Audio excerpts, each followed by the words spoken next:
partner at Ashitiva Advocates, and today I'm going to give the opening remarks. First of all, allow me to congratulate the Law Society of Kenya for the good job in which they've done in preparing this conference. Also, allow me to congratulate and welcome everyone seated here today, starting with our guests. We do have Ms. Anne Ireri, Executive Director, FIDA. We also have Honorable Peter Kaluma, Member of Parliament for Homa Bay. We do have Ms. Lillian Langat. She's joining us online. She's a representative of the country representative from the United Nations Population Fund. We're also being joined online by Ms. Annette Mbogo, this Executive Director from Kituo cha Sheria. Also joining us online, we have Ms. Rosalino, our Council Member and Convener Committee on Building Bridges in the Law Society of Kenya. Physically, we have Mr. Kizito Ouma, an advocate of the High Court of Kenya, and I'd have to mention Mr. Kizito was my classmate at the Kenya School of Law. Also, we are joined by Honorable Esther Passaris, Member of Parliament, Women Representative for Nairobi County. We'll also be joined later on by Honorable Gladys Bos-Cholet. Also online, we'll be joined later by Commissioner Praxidis Torore, Commissioner Independent Policing Oversight Authority. Here we also have Mr. Otieno Alwoka, who is also a very good friend and was also a classmate at the Kenya School of Law. He's a member of the International Commission of Jurists. And also we have Ms. Wanja Maina, also a member from the Office of the Women Representative Nairobi County. The moderators for today will be Ms. Beth Michoma and Jojo Mwansa, our esteemed council members. Ladies and gentlemen, the topic for today is quite befitting because it goes without saying that as a country, and indeed as a world, we have had historical injustices and inequity affecting persons living with disability, the elderly, women, the marginalized, and vulnerable members of the society. One of the greatest world leaders, Harry S. Truman, and also later on Mahatma Gandhi, once said that a society is judged not by how it treats its elite members, but how it treats its most weakest and vulnerable members. And as a society, as we're having the discussion today, we have to reflect how have we been treating the persons living with disability, the elderly, the women, and the most vulnerable people in our society. And we must, as we are having these discussions, appreciate that these historical injustices and inequity that have occurred will not only take legal approaches, but will need multi-stakeholder and multi-sectoral approaches to address them, as this is cultures and stereotypes which have been ingrained and will take a lot of effort to gain. As I conclude, we must remember and adopt the spirit which has been adopted by our council, a very brave council, and a revolutionary spirit inspired by one of Africa's greatest sons, Thomas Sankara, and accept that women hold the other half of the sky.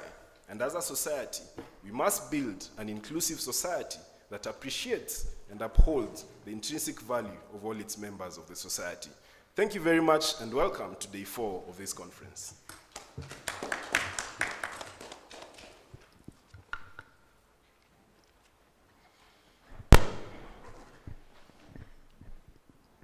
So ladies and gentlemen, karibuni kwenye hafla ya kongamano la ufahamu wa sheria siku ya 4, Legal Week Awareness, ambayo imepangwa na chama cha mawakili cha Kenya. Na tunapoanza, ningependa kuwajulisha msimamizi mwenza Beth Mishoma. Jina langu ni Jojo Mwanza na tutaanza kikao, na feel free to use either Kiswahili or English. So welcome ladies and gentlemen. So we can go straight to the questions, and Beth Mishoma, kindly take us through question 1. Okay, I think we can start with the bios, George. Okay. With us, we have Dr. Annette Mbogo, who is joining us online. She is the Executive Director for Kituo cha Sheria. Dr. Annette Mbogo is also an advocate of the High Court of Kenya. She has a Master's in Women's Law and a Doctor of Philosophy in the Law from the Southeastern Africa Region Center for Women in Law. She has over 10 years experience working in civil society, more so in the area of access to justice. She is currently the Executive Director of Kituo cha Sheria. She is a very good friend to the Law Society of Kenya, and we know we can always count on her to be with us. Asante sana, Dr. Mbogo. George, I think you can take the bio for Wanja Maina. Okay. So the lady seated to my right, Wanja Maina. She's an international development specialist with a decade of successful experience in disability rights, advocacy, gender mainstreaming, and communications for development. She's a strong believer in the power of positive thinking, innovation, and the power of storytelling. Wanja's writings and speeches and advocacy efforts are appreciated both locally and internationally. She sits in UNFPA's Kenya's board, and during her free time and leisure time, she enjoys a good Netflix binge, but can also be found tending to plants in the village. I don't know which plants these are, Wanja, but I hope in the fullness of time we'll know. She's currently finalizing a master's in gender and development studies. Karibu Wanja. Then we have Clement Kemboi Chepto. Clement is a human rights officer at the Kenya National Commission on Human Rights since January 2020, which is commonly known as KNHCR, and it's a national human rights institution mandated to promote and protect human rights. His roles are disability rights monitoring to ensure that there is adoption of a human rights-based approach to policy and legislative development. Also, to review laws and policies, regional and international treaty monitoring, and conducting research on human rights issues. Clement holds a Bachelor of Arts degree from Kenyatta University, double specializing in political science and sociology. Clement is driven by commitment and passion for good governance, human rights, and social justice. So, Karibu Kemboi. Beth. Thank you very much, George. Mr. Otieno Aloka. He's a lawyer, an advocate of the High Court of Kenya. He is also a development anthropologist and a reluctant poet and writer. That one we must find out later. Why is you reluctant? He's an alumnus of the University of Nairobi, the Kenya School of Law, Sasakawa Young Leaders Fellowship Program, Japan, and the Rockefeller International Philanthropy Fellowship Program, USA, among others. As a practitioner with Otieno Aloka and Company Advocate, his broadest commitment is for the expanded use of the law to the realization of human rights for all. Karibu sana, Mr. Aloka. Perhaps you can wave so that everyone around may see you. Thank you so much. The next bio is Ms. Rosalino Dedede, Council Member and Convener on the Committee on Building Bridges Initiative, LSK. Ms. Rosalino Dedede is an advocate of the High Court of Kenya with over 20 years experience in private legal practice and strategic leadership in various professional organizations. She currently practices as a certified professional mediator and an independent legal consultant. She is a council member of the Law Society of Kenya, very highly regarded. She is also for over 15 years offered pro bono legal services for gender and family-related issues in North Rift. Ms. Dedede was awarded the East Africa Law Society recognition for distinguished legal service and a head of state commendation, civilian division by His Excellency the President for offering pro bono legal services. Rosalyn is a founder member and pastor of Eldoret Hospice Board, a charity. She is also the honorary legal counsel for the Kenya Medical Association Eldoret. She holds a master's degree in law from Witwatersrand University, South Africa, and an LLB from the University of Nairobi. She is also a member of the Chartered Institute of Arbitrators and a certified mediator. Karibu sana, Senior Rosalino Dedede. We're lucky to have you here today. George, you can take the bio for Kizito Uma. Kizito Uma, as it has been indicated, is an advocate of the High Court of Kenya.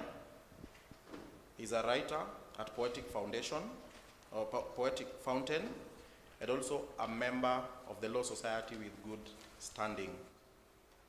We also have Praxidas Tororei, a commissioner at the Independent Policing Oversight Authority. Ms. Tororei holds a master's degree in women's law from the University of Zimbabwe. She is pursuing another master's in diplomacy and foreign policy at Moi University.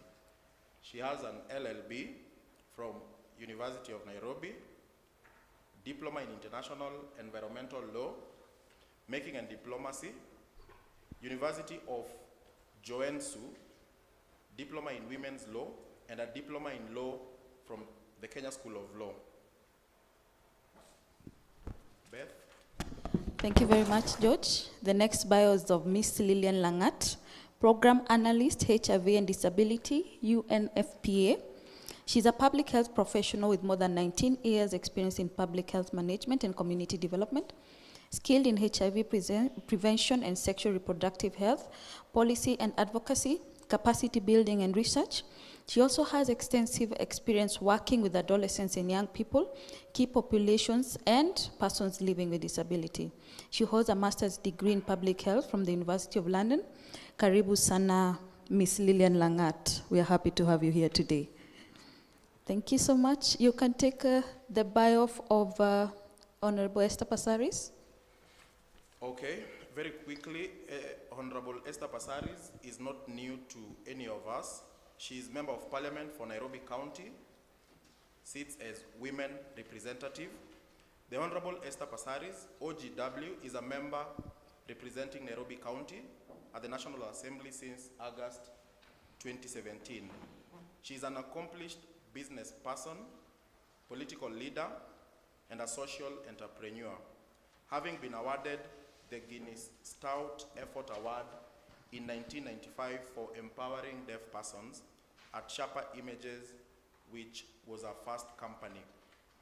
In 2002, Honorable Passaris established Adopt a Light Limited, the pioneer lighting and outdoor advertising company through which he is credited with revolutionizing the outdoor advertising. And I think this is the reason she's called Mama Ta. In the National Assembly, Honorable Passaris is an active member of the Public Investments Committee and the Special Funds Accounts Committee. She is also a founding member of the Kenya Parliamentary Caucus on Sustainable Development Goals, that is the SDGs, and business, and an active member of the Kenya chapter of the African Parliamentarians Against Corruption. Internationally, Honorable Passaris is the chapter chair, Eastern and Southern Africa, at Unite Global Parliamentarians, an association of current and former legislators working to end infectious diseases. We can go on and on, but Honorable Passaris holds a bachelor's degree in international and business administration from USIU Africa, and is also a Vital Voices Fellow. Thank you, George. Next to me is Annie Reri. Annie Reri needs no, but I will continue. Annie Reri is an accomplished legal and gender specialist. She holds an LLB honors degree of Moi University, Kenya, and a postgraduate diploma in legal studies from the Kenya School of Law. She's a member of the Kenyan Bar and has 9 years post-admission experience. She also holds a postgraduate diploma in human rights and gender equality from Uppsala University in Sweden. She is currently the executive director of FIDA Kenya. Anne Karibu, thank you very much for joining us. I think, George, you can take the bio for Honorable Peter Kaluma. Honorable Peter Kaluma will definitely have to introduce himself because he's a firebrand and controversial member of parliament. Honorable Kaluma, we want to break the rules. Introduce yourself. Thank you, and thanks to the Law Society of Kenya for the invite and for organizing the Legal Awareness Week. Before I introduce myself, let me just congratulate the society for keeping the fire burning. Sometimes you succeed by winning, sometimes you do by losing. Let me remind you, when Wangari Maathai succeeded on changing the law on locust under in the country, she did so by losing the case in court. And that is what provoked our thinking to question, what is this locust under, and how can it be changed to accommodate everybody? So there is a lot the Law Society of Kenya is doing. Some on the face of it you may not succeed, but I can tell you in losing, you succeed big. The fact that the Law Society has intervened on the matter under discussion is something that those who are forward-looking are eternally grateful for. And we wish you well as you move forward, even with the dissolution of Parliament where I sit. I serve the people of Kenya as the current Member of Parliament for Homa Bay Town constituency. And I'm saying Homa Bay Town so that it's not reflected as Homa Bay County. Homa Bay County MP is Honorable Gladys Wanga. So I don't want problems with that when we are talking about women inclusive in leadership. I did my LLB at the University of Nairobi. I think I have some very radical views. I did my LLM in public law, law, democracy, and governance. The course content, which included gender law development. I have a strong practice on matters public law. Before I joined politics, I taught a bit at Kenya School of Law. I taught a bit when we were establishing Kabarak Law School, and I've authored some basic texts on largely administrative law and governance. I've done 18 years in practice. I'm one person who believes not in politics, but leadership. And I know I've been called here because I don't know how to be popular. I say things as they are, and I'm happy to join you. It's a long introduction. I thank you very much. Karibu, Honorable Peter Kaluma. Anyone else we've left out? I don't think so. Yeah, so members of the panel, karibuni sana. Beth Mishoma, kindly take us through the first question. Thank you very much, George. Our constitution is very progressive. It entrenches the rights of women, persons living with disabilities, marginalized groups, vulnerable persons. However, implementation has been a challenge. But sometimes we have to step out of our comfort zone and look around us. This year is the 25th anniversary since women went to Beijing. I'm pretty sure even those who are young remember wanawake walienda Beijing. So my first question then will go to Lillian Langat, who is online.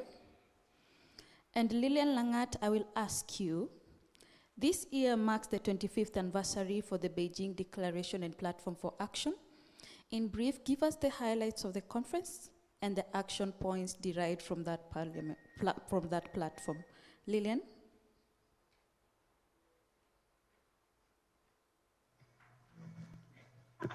Thank you very much.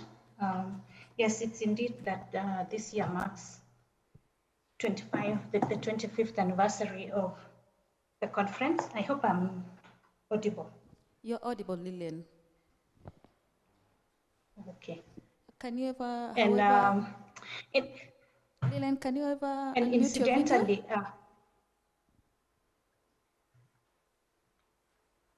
hello? We can hear you, Lillian. But we can't see you. Okay. Your video is muted. Oh, okay. Enable your camera. Yeah, yeah. We can see you now. Okay, I believe you can now see me. Yes, yeah, I was saying that this incidentally, last year, we also celebrated the 25th anniversary of the International Conference on Population and Development, which also was looking at advancing the rights of women and the development of women in society. And as UNFPA, our mandate focuses on sexual and reproductive health and rights. And I would say that a lot has been achieved since Beijing and since the first conference of population and development in advancing the issues of women in terms of representation, in terms of health access, in terms of gender equity and equality, though we are not yet where we should be. But a lot of progress has been made in that women are now able to access education, they're able to access health and to make decisions on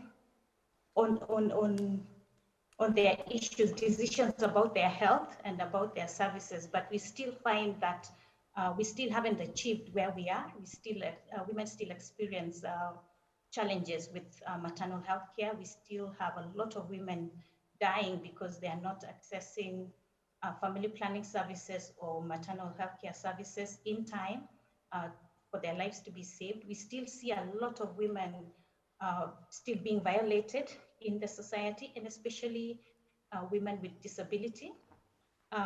Kenya has progressed a bit, and we even have a law in place, and even the constitution is quite clear on the rights of women, of persons with disability, and of course women are included, but we still see that there's still a challenge of accessing services. Our facilities are still not very accessible.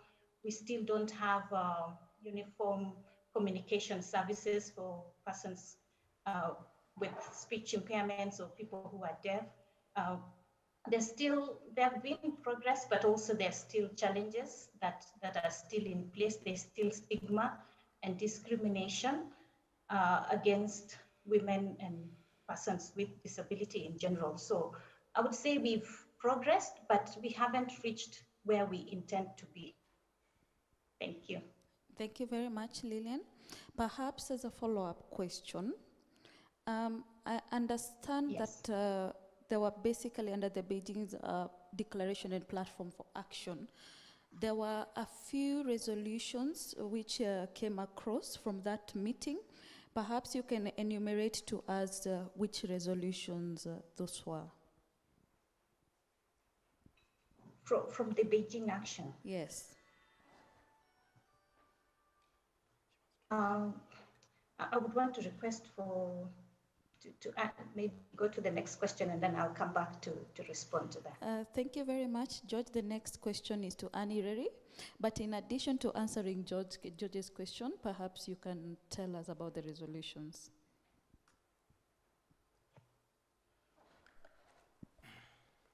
Okay, sorry, I'll skip and go to Honorable Esther Passaris. I understand she's about to leave, but we'd rather have her answer part of the question.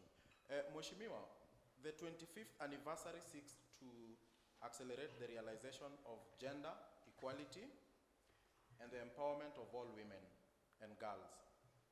It also seeks to reinvigorate the gender debate, the push for the political will to implement decisions and make the dream a reality by 2030.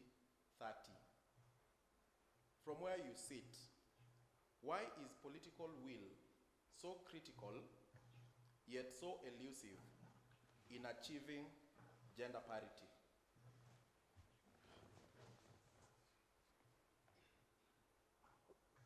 Thank you very much.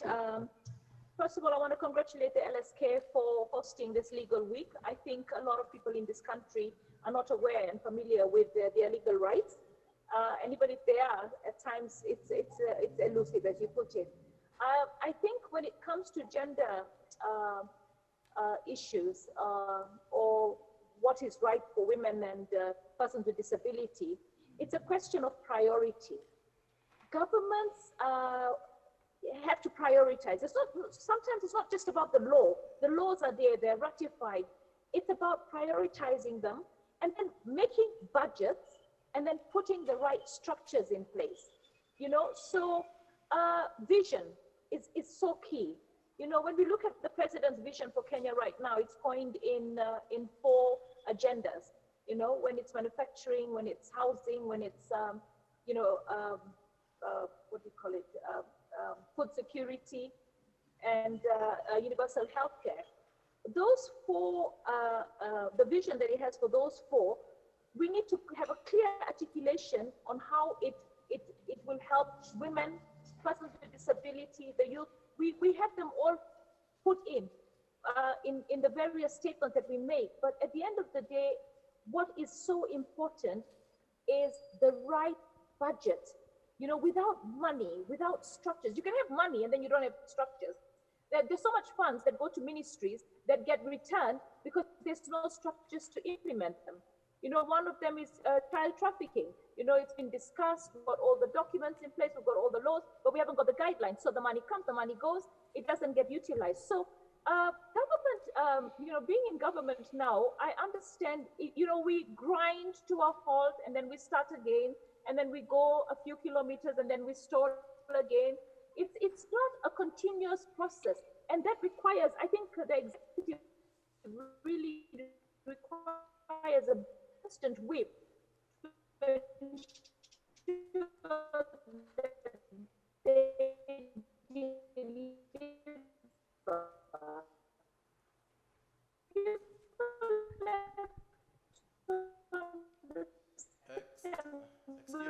Excuse me, Honorable Passaris, we are losing yes. you. Sorry, we are losing you. When LSK about is receiving services, Kenya as a country, I work together. We can't have acrimony. We've got the issues right now with the advisory of Maraga. What's important is how do we fix it? How do we implement the constitution? How do we ensure that we get the not more than 2/3 gender? Then we ensure that we do all the other things that we need to do. I feel we've had so much acrimony as a country, and that's why I really hope that the LSK will look at the BBI and understand that we need to build bridges. We need to find a way as a country to forge ahead. Multi-party democracy sometimes has its challenges in that we're pitted against each other rather than using that energy to build each other so that we can become stronger. I have Wanja. Wanja represents, Wanja Maina on your panel. Wanja represents GAF, the National Affirmative Action Fund, the persons with disability. She is totally committed with fighting for the rights of persons with disability, and I'm sure she will add a lot of value to the panel. Unfortunately, I have to go. I had hoped that you would start on time, but we started almost 50 minutes late. But I congratulate everybody that's on this panel. Let's keep the conversations going, and let's remember that Kenya is our country, Kenya is our home. And you've got Kaluma there, so when it comes to matters legal, I will leave it all to him because he's somebody we all look up to. I'm sure you will have a vibrant discussion, and you will point some decisions going forward for the benefit of our country. Thank you. Thank you, Mheshimiwa. I think that's quite clear. We need to prioritize. We need to be deliberate about implementation of these deliberations. Beth, you'd like to? Thank you very much, Mheshimiwa. Perhaps Anne, please help us with the Beijing platform. Thank you very much, Beth. Once again, I do congratulate the LSK as a proud member who's celebrating her 14th year in practice this year. I think LSK has continued to be a strong partner of FIDA, and we continue to collaborate on matters gender equality. I think for me, my starting point, of course, is for us to understand as a country, what does the Beijing platform hold? Yes, we are celebrating 25 years this year. And for for us, the key thing as FIDA, as a women's movement, is a deliberate effort to globally and locally to really prioritize the 12 critical areas that the Beijing platform talks about towards realizing gender equality for women and girls globally and in the country. And for us in Kenya, I think the most recent commitment we have seen, as Lillian mentioned, is with the ICPD 25. That happened last year. I did participate in it. And when you listen to the commitments that were made, there was a lot of focus, especially in terms of ensuring that you have equal space for women, the issues of women's reproductive health, gender-based violence that continues to plague this country are issues that we need to speak about. However, I think for us, I mean, as the Honorable Pasaris has said, it's a question of where the rubber meets the road. I think we still have a lot of milestones to cover. And for us as FIDA within the region, we have been keen. I do know that the country did submit a report, but as FIDA, we led women rights movements in the region to submit a parallel report to appraise what the government did submit. And for us, 3 critical areas still remain, and allow me to mention them. 1, violence against women. We've seen, especially last year, in Kenya, femicide is still a huge issue. We need to see deliberate resourcing in terms of access to justice. We need to see that in terms of women who are violated and girls, that there's deliberate effort to protect them, starting from the communities to spaces which we occupy, so that women feel safe in this country. What we have seen, especially in matters access to justice, as someone who has practiced in terms of the criminal law of women, you find starting from the basics of police stations, we are still in this day and age speaking about women in this country who have to traverse over 200 kilometers to access the first police station. So what does that do in terms of access to justice? When she has to have her P3 form filled in, she has to go to the hospital. So that's one of the key areas. We need to see deliberate effort. And as FIDA, we remained consistent. Kenya is not short of resources. We're seeing mega infrastructural projects, nothing wrong with it. Can we start with the software of this country? If you're going to build express roads, can we have infrastructure that speaks of a well-equipped one-stop center in every sub-county or ward in this country? So that still needs to be addressed. Second key issue is the issue of women economic and social rights. We still contend with women who, 1, don't benefit equally as men from resources such as land, yet they constitute the huge population of those who till on the land.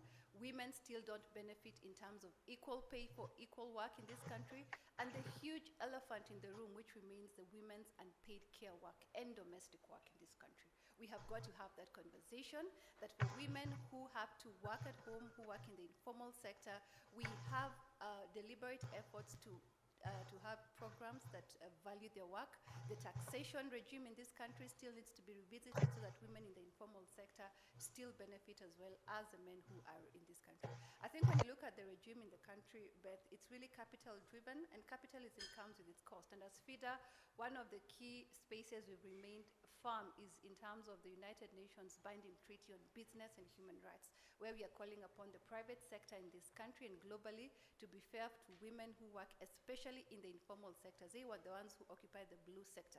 When you go to the offices of the managers and the white collar, it's men who occupy most of it. So we are calling upon empowerment forums, empowerment deliberate efforts where women's work is still valued equally, even if it is care work and domestic work in this country. And finally, in this section, resourcing of the women's movements across the globe. It takes a lot for institutions such as FIDA and like-minded institutions to do what we do. We need to see exchequer commitment towards helping what we're doing at the end of the day. I'll single out the situation that COVID has brought about. COVID has exposed really the vulnerability of our societies in terms of domestic violence, in terms of intimate partner violence, and the people who have remained the frontline workers in the shadow pandemic, which we are referring to as domestic and gender-based violence, have been the women's rights movement. We have stepped in the gap where the government has failed. We've been resourcing shelters to ensure that women who are victims of domestic violence, for instance, have alternative spaces. We have been putting up toll-free number, for instance, the FIDA toll-free number. As of this month, that was launched on 15th April, has recorded 4,000 cases that we are actively pursuing. So we need to see deliberate effort from Exchequer, from Treasury, to resource women's rights movements and feminist movements in the country to be able to help government on gender equality. So overall, I think a lot needs to be done. Let's be deliberate to cost. And we always say this, for instance, in the case of violence, a recent study last year by KPMG and Vodafone actually quantified the cost of domestic violence in Kenya as 5 billion annually.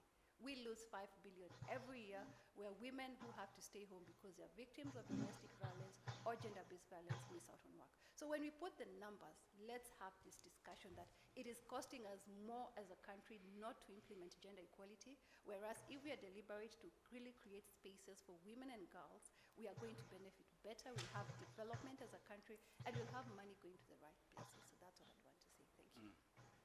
Thank you. Thank you, Anne, for that very good presentation. I don't know whether, while still on the issue of the progress that has been made, what norms and, or rather, what social and cultural norms would you say predispose marginalized groups to discrimination? Thank you very much, George. I think one is that we are coupling and every other day having to really set Kenyans to understand women are the same as men, boys and girls are the same, and we don't blame them. A lot of it has to do with our social orientation, the perceptions and the attitudes we have inherited from the time we were young.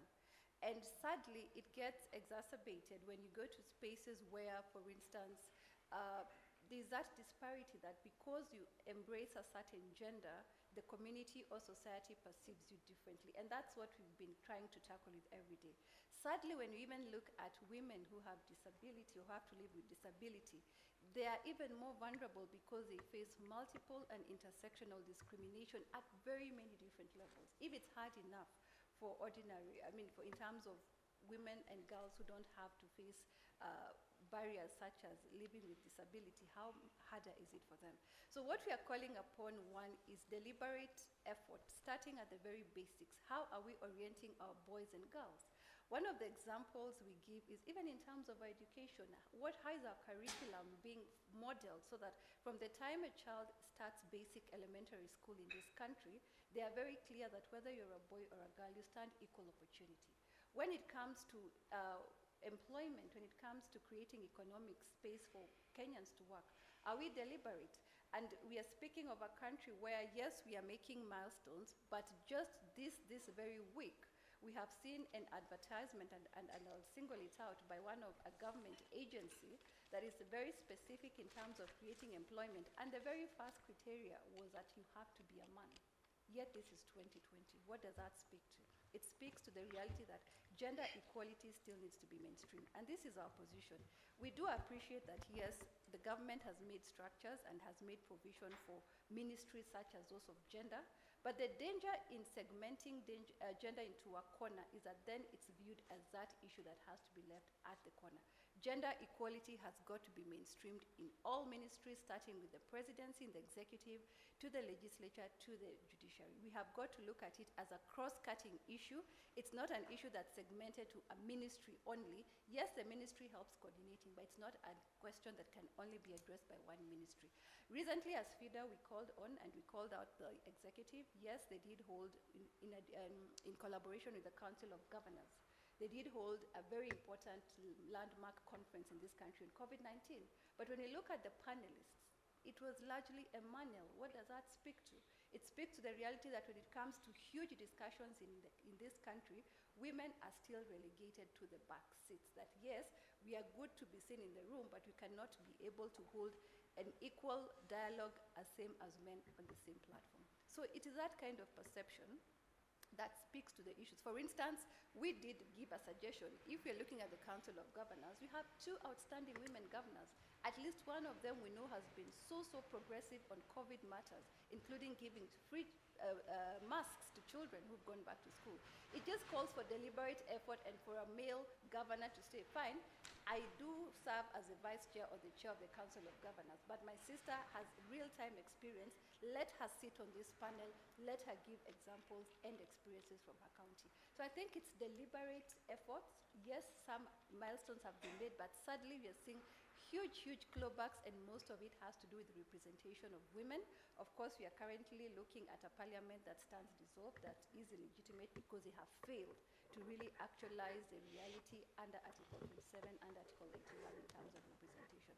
So we have got to walk the talk, especially for us who have grown up seeing equal opportunity being a reality. We have got to put our money where our mouth is so that we are able to bring these gains to life. Thank you very much.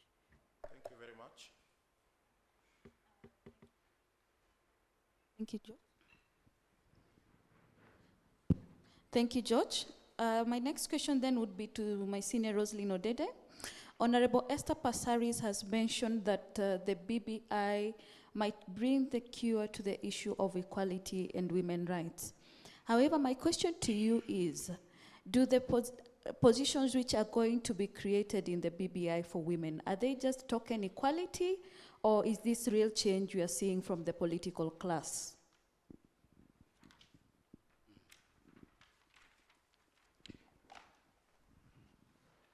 Thank you very much, and good morning, everyone. Thank you, Beth, for that question. I do not see how the BBI will translate into outright gains for women unless there's some legislative change taking place. The two-thirds rule is a constitutional requirement. It's found in Article 27, and we cannot run away from it. Now, the requirement that every entity has at least two-thirds of either gender in it should not be translated as meaning it is women who need to be the two-thirds.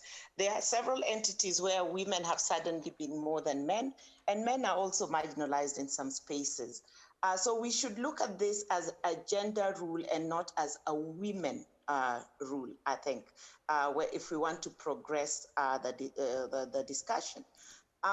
Senior Roslyn? And therefore the BBI, yes? Perhaps you can enable your video. We can be able to see you. I'm sorry, I will not be able to enable my video because I'm in the village and my network is very erratic. If I do that, my sound will be terrible. I understand. Thank you very much. Thank you. Yeah, so going on, and that's the problem of being in some of these villages. I hope the parliamentarians there can look into connectivity issues for the entire country. Some of us remain marginalized with COVID. So anyway, continuing on the BBI issue. Now, yeah, so as I was saying, it is not a women issue. It is a gender issue. And I think we should place this conversation in the right space. So that when we are asking for the enactment of laws, we are not talking about women. We are talking that we have parity in gender representation. And I think that should be totally underlined in this discussion. And going forward, I think we should be holding government agencies and all other bodies to account. I think we are all guilty for sitting back and waiting for some magic to happen. The Constitution has provided the framework and the background. Even without legislation, we should be able to get constitutional declarations from court. And back to the discussion we had on Monday, the role of courts in ensuring that constitutional rights are attained. And we, the lawyers, are guilty because we have the rights, we have the special skills to access courts and move these discussions forward.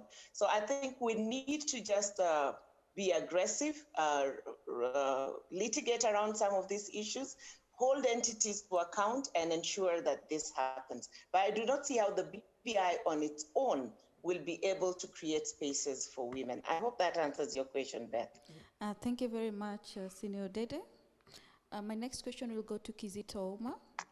Perhaps, my senior, you can be able to tell me what are the rights of persons living with disabilities under this constitution? Thank you very much for that question. Now, the rights of persons living with disability through the constitution are so many rights the way I look at it, because the whole, when we look at the chapter dealing with human rights, we are talking about the rights of persons with disability, so they are not very distinct. For example, the right to marriage is not exclusive to persons without disability, but it's for everyone. But when you look at specific rights to deal with persons with disability, then we always go to Article 54 that singles out persons with disability. And those rights include rights for employment, rights to transport, they include rights to health. All Article 54 specify rights that are specific to persons with disability. But I hold the view that all the rights under the Constitution also are rights that persons with disability have within the framework of the law. Does that answer your question? Yes. I think, Kizito, while we are still at it, Yes. The state is mandated to ensure progressive implementation of the principle that at least 5% of the members of the public in elective and appointive bodies are persons with disabilities. Yes. In your assessment, and in light of what you've told us, has this been implemented in Kenya? That is a big no. Will you say? No entity in government or even in private have gotten to the 5%, and they are not even near there. Okay. That is the painful side of it. Okay. Yes. So you'll say that it's not been aggressively taken up. Exactly. Just like the gender issue, you know, like the 2/3 gender issue and so on. Exactly. Okay. Thank you, George. Then that brings me to Honorable Kaluma. What exactly does Parliament have to do to ensure inclusion of women, persons living with disabilities, vulnerable persons, and marginalized groups? Thank you very much. The rights of our marginalized sections are specified in the Constitution. And let me say, very good accolades have been attributed to our new Constitution. But I can also today say, following the debate on realization of gender parity, that our Constitution is not a well-written instrument of governance. It does appear to me that the committee of experts divided itself into several subcommittees, each dealing with issues, but never sat down to harmonize the entire document. So that if you look at the Constitution, you find contradictions within provisions dealing with rights, and even within the Constitution as a whole. Let me give you an example as I answer the question you're asking. If you look at the sections of our society which have been marginalized over time, you see a situation in which gender rights are more elevated in the Constitution. You have specific provisions talking about not more than 2/3 should go to either gender. When you come to persons with disability, and at Article 54, you are now told about progressive realization of rights of persons with disability. So that by the very design of constitutional provisions around rights of marginalized sections of our society, women are already being discriminated in favor of, not women, but gender is being elevated above, the other sections. And it does not rest just at the Constitution. And that is the reason why you find us, debating for years on end how, gender rights should be secured, forgetting we have other rights. The Constitution talks about 5% for persons with disability, but progressively. And people have forgotten it. Even in terms of nominations to meet, those gaps, to ensure inclusion in governance. When they do it, for instance, for county assemblies for which the Constitution has clear provisions, you will have gender top-up. It's very clear. Persons with disability, you'll be lucky to have one from the whole county. Norma Bay County in the last, elections, 2013 elections, not a single person with disability was nominated to the assembly. This time, I think through my intervention, we have one. And even that one is being said to be there because Kaluma intervened in a manner that was favorable. You know, this is what we are talking about. Now, to go back to your question, I wanted to say that we have legislated enough for gender rights. In fact, from the level of parliament, if you are expecting more legislation, none will come out. None will come out. Because look, if you look at Article 27 of the Constitution, it is talking of legislative and other measures. Those legislative measures do not contemplate one law talking about two-third gender rule. If we are able to demonstrate cumulatively various legislations that bring both genders to the same level of competition, it is sufficient. And so I wanted to say, women have been complaining before that the campaign environment, for instance, is too hostile. We've made enough provisions in the 11th Parliament dealing with electoral violence, gender violence. We have now an electoral code. In fact, I dare tell you today that the people now, meting out violence on the other gender are women on the campaign trail. I've personally been a victim. It is the women beating men more when it goes to campaign. Why? Because men will not report. If you go in our context of politics and report in a police station that have been beaten by the CEO of FIDA, in the eye of the people, you've lost that election. So men don't report. So we may be talking about that, but we could be lacking reporting on what is affecting men. Men are currently the most violated. Be that as it may, we now have law prohibiting all forms of violence around politics, together with a code which each and every candidate has to sign. So all those impediments around violence towards women has been removed. In the 11th Parliament, because you remember the other hurdle was that the women were complaining, we don't have money like men. I don't know why so, but it is also possible. But you will go to Parliament and you'll find we passed a regulation which was part of the brainchild for. People think it was women rep. It was not them. That came with national government affirmative action fund. It was my initiative with the former PS planning, Engineer Peter Mangiti, and we refined it. And so we created a fund which would benefit women in terms of their businesses, which would benefit persons with disability, which would benefit the youth. And unlike the CDF, we gave this fund under regulations to women reps to run. Go back to the villages, and I'm happy Esther Passaris is somewhere. I can say with confidence that other than Esther Passaris, I don't know what women rep are doing with this fund. Because you go to the villages, and by the way, each woman rep for Kenyans to know is getting at least 7 million for those sections of our society to do business with. It's the only fund. Something like CDF goes into material development. Now, when you go to Homa Bay town now, you find a very big orange umbrella with the 2022, produced using affirmative, action fund, GAF. And the lady with the umbrella is selling 1 or 2 oranges below it. Women are not getting the money to be empowered. Persons with disability are not getting the money to be empowered economically. Persons, other marginal sections of the society are not getting the money. So what am I saying?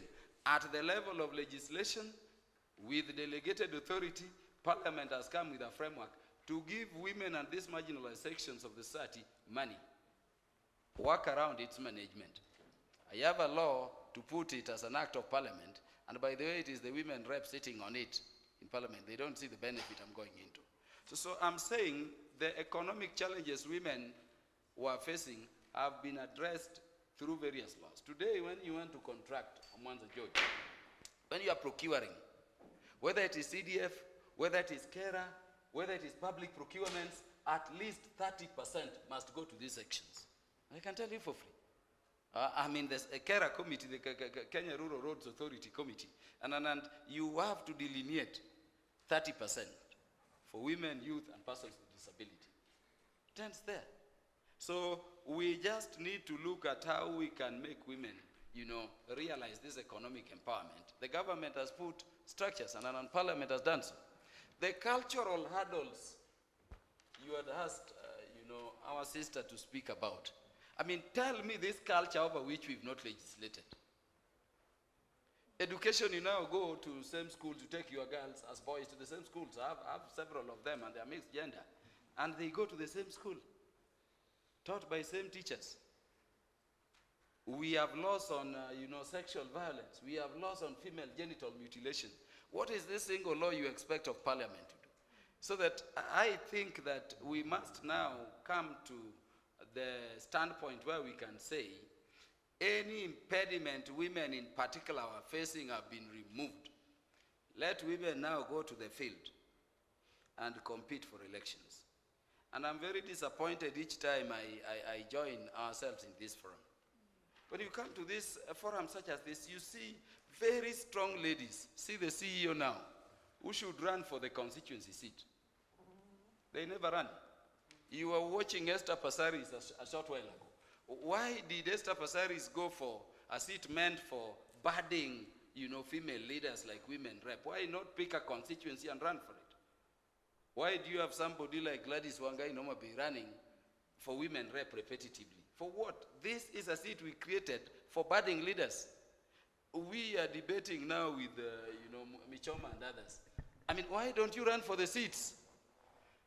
Women have misinterpreted the 2/3 gender requirement to mean that there will be free seats to be given to them without competition. When the best of you do not go out and run, you don't give Kenyans the option to pick people.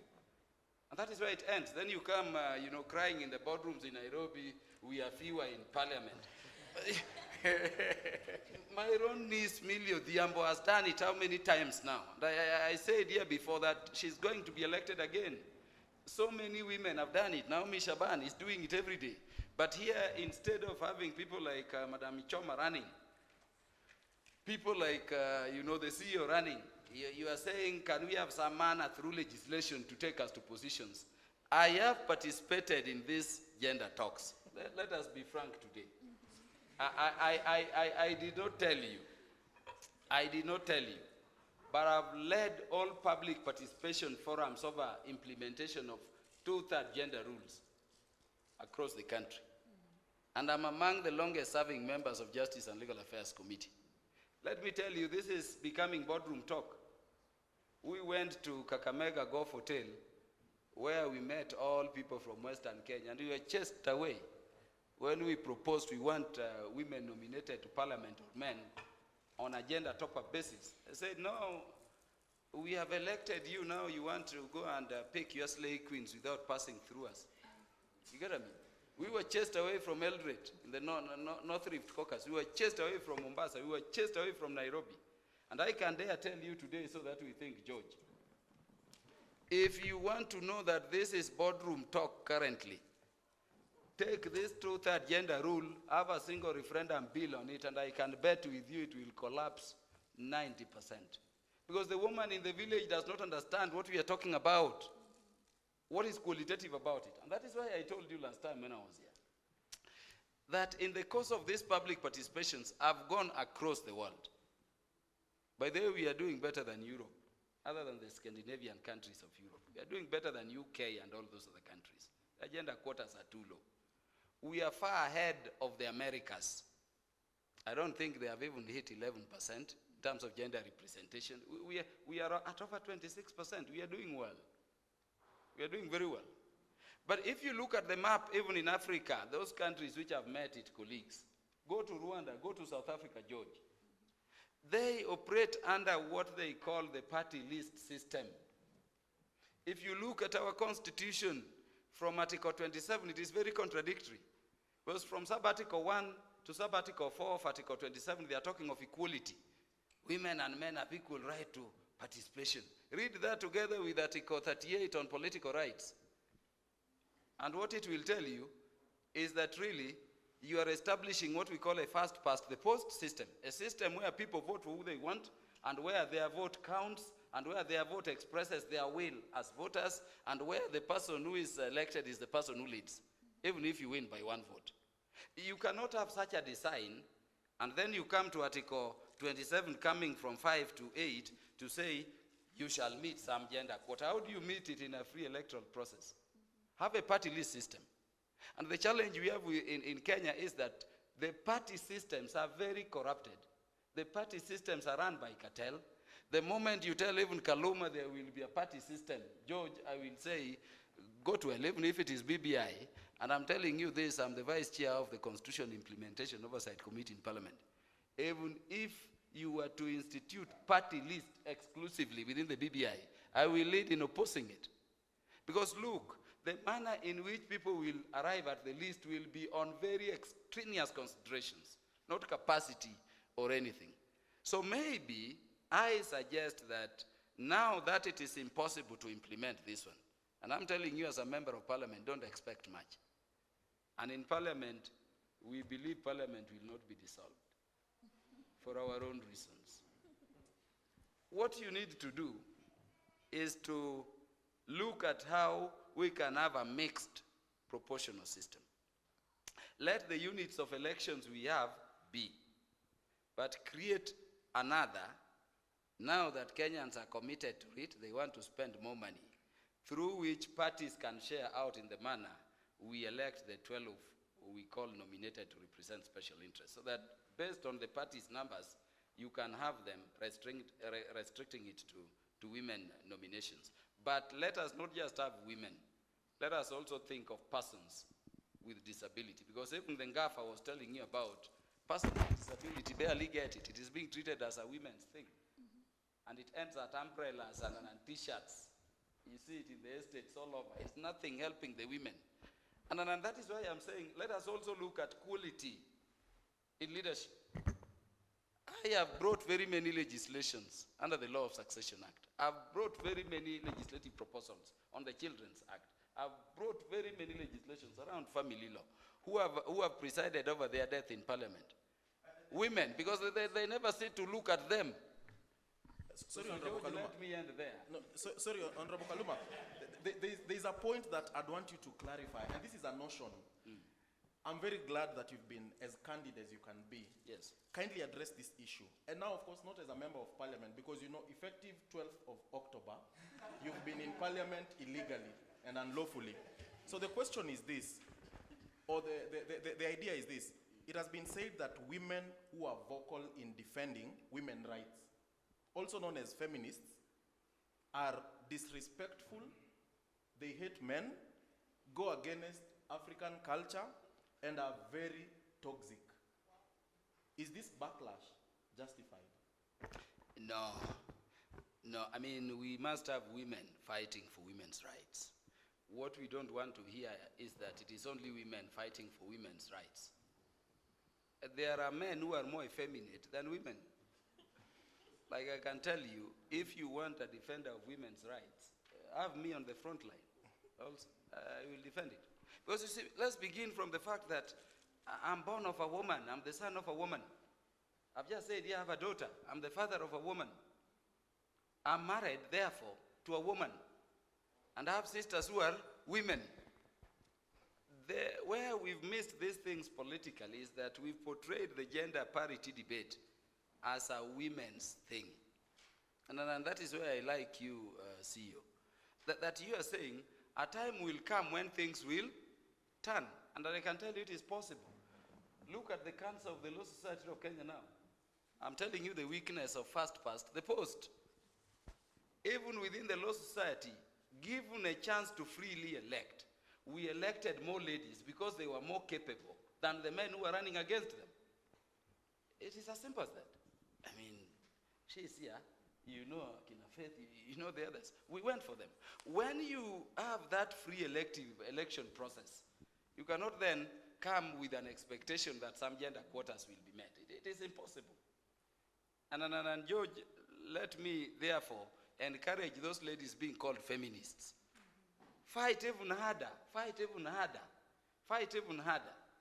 Possibly women are gaining more than persons with disability because we don't have, people advocating for disability rights as women do. So fight it on. But we are saying there must be a balance, and women also must help their cause, George. You cannot sit back saying the Constitution has said 2/3 shut. Why don't you come and run with me, Noma Bay? If you don't run with me, how do, you know, the Homa Bay people elect a woman? You know, instead of running, we are in the boardroom saying women are few in parliament. Kenyans want to elect quality leadership. And I can tell you the day you present yourselves, you will be elected based on leadership. But let us also be a bit qualitative about it. You know, it's not just women or men in leadership. What quality are they bringing? And that is where you interrupted me, George.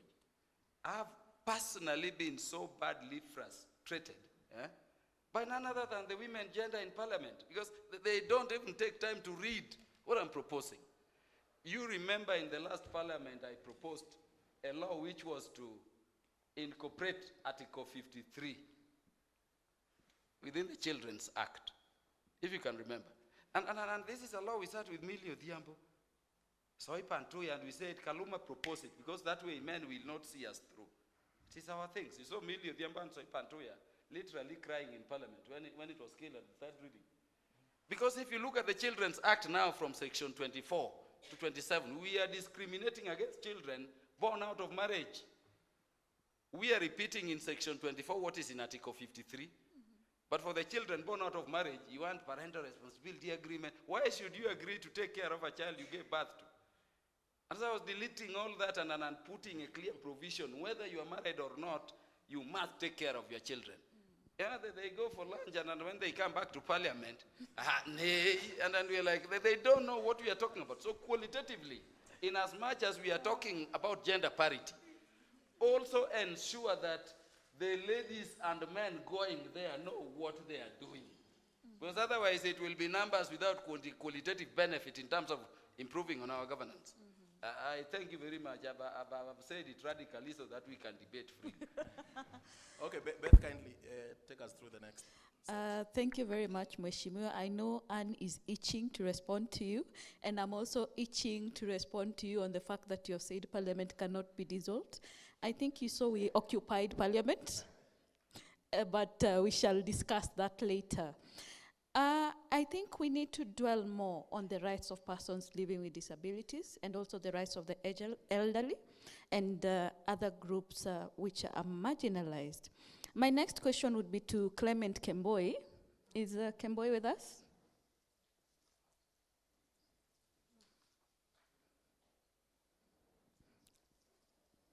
Is Kemboi with us?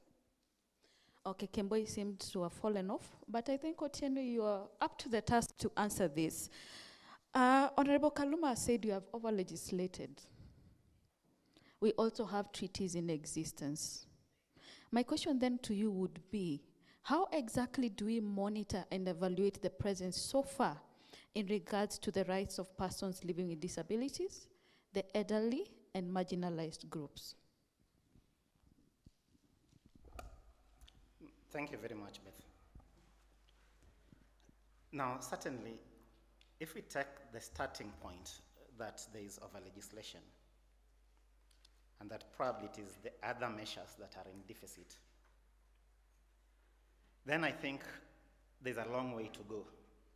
First and foremost, let me observe that at least because of the so-called over-legislation, you now have a statutory body. We have the National Human Rights Institution, National Commission for Human Rights, that helps or are mandated to do this monitoring.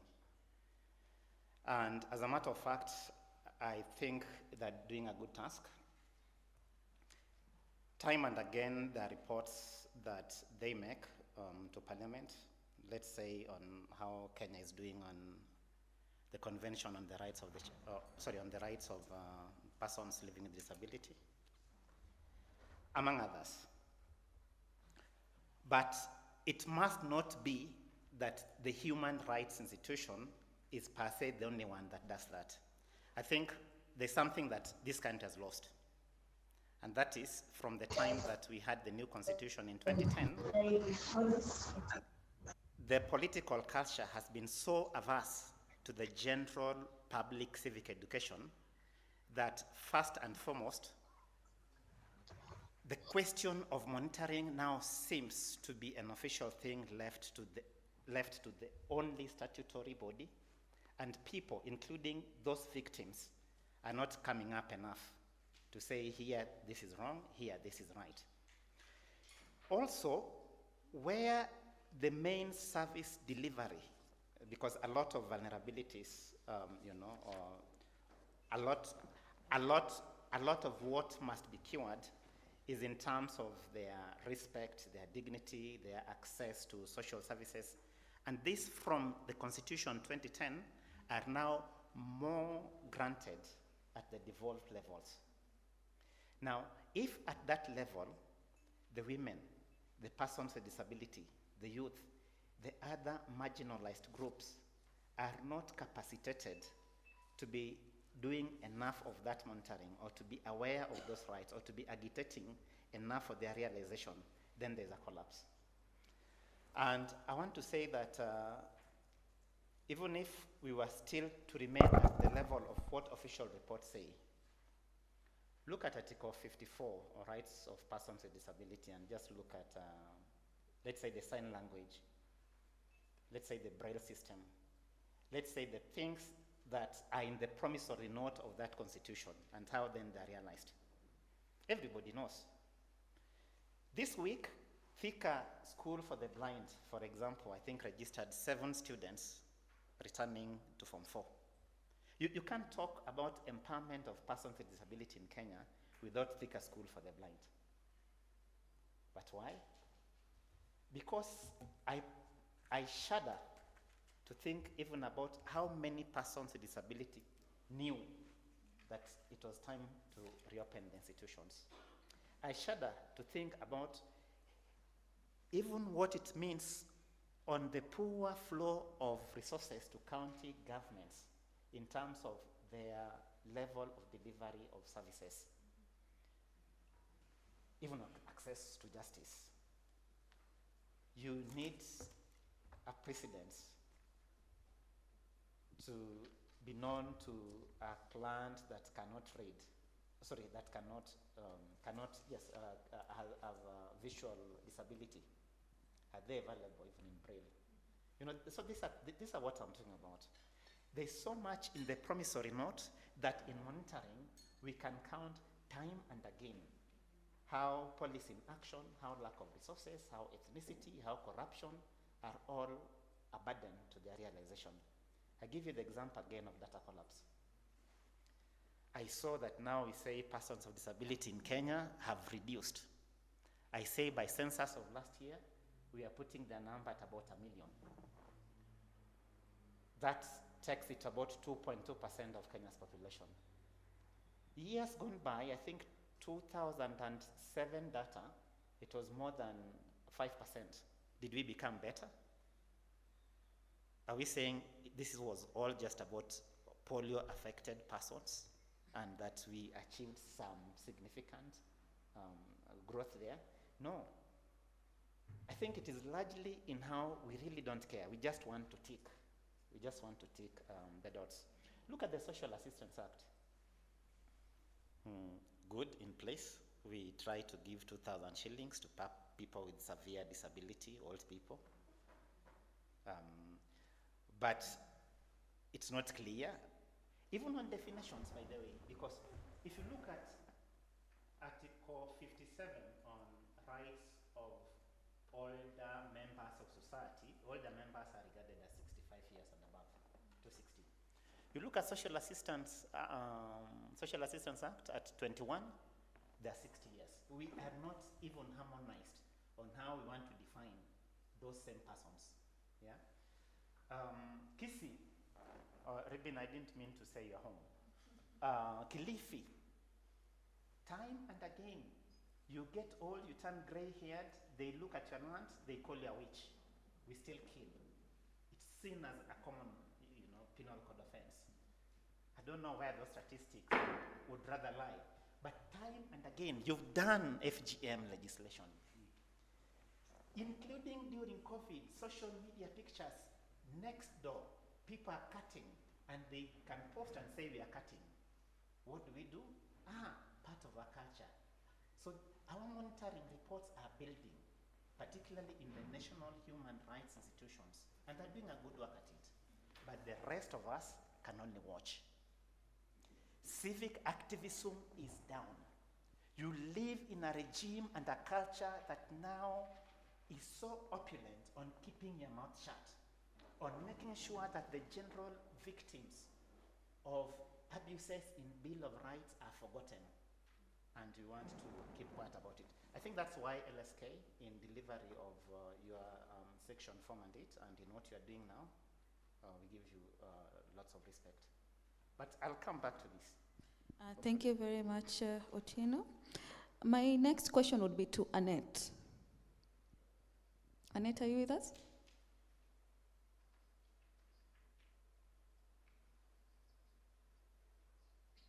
Annette, Otieno has mentioned the fact that even access to justice is an issue for these particular groups.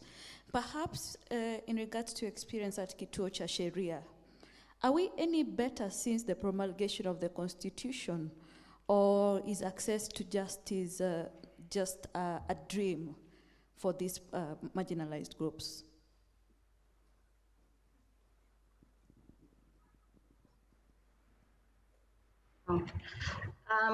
Thank you very much. First, I'd like to really appreciate LSK for having given us an opportunity to be part of this panel. More so as we are marking the Legal Awareness Week. At Kituo, one of our main focus is access to justice for poor and marginalized communities. And so a conversation like this is really close to our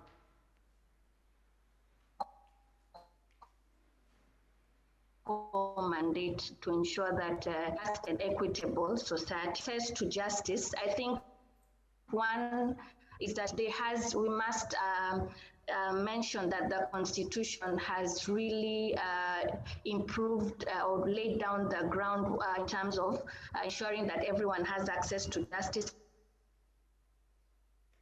and Article 48. I think we have people who are more conscious about their rights, and people have a sense of when there have been violations that they have experienced. And so since the promulgation of the Constitution, I would say that the high level of consciousness amongst the Kenyan people has really helped to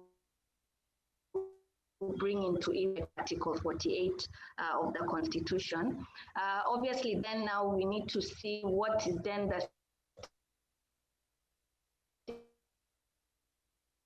status of we've had progress, but the development of the Legal Aid Act was one of the ways forward to ensure that Article 48 is actualized.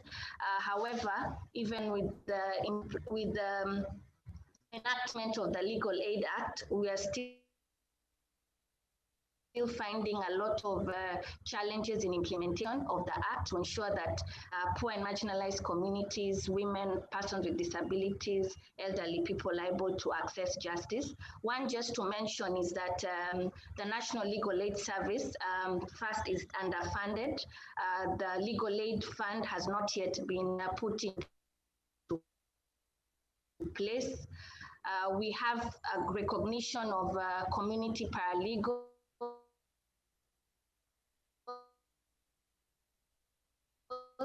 Paralegals for us to justice because they are closer, for example. So we're not saying that lawyers are not essential. Lawyers are really essential, but then paralegals, because of the close link that they have to our communities, they play a very important role in bridging the gap. And so the recognition of paralegals under the Legal Aid Act has really assisted. And as Kituo, we are training paralegals everywhere in the country, and we have around a database of around 450 paralegals who work together with us and our volunteer advocates to ensure communities and persons with disabilities, women, and also the elderly and minority communities are able to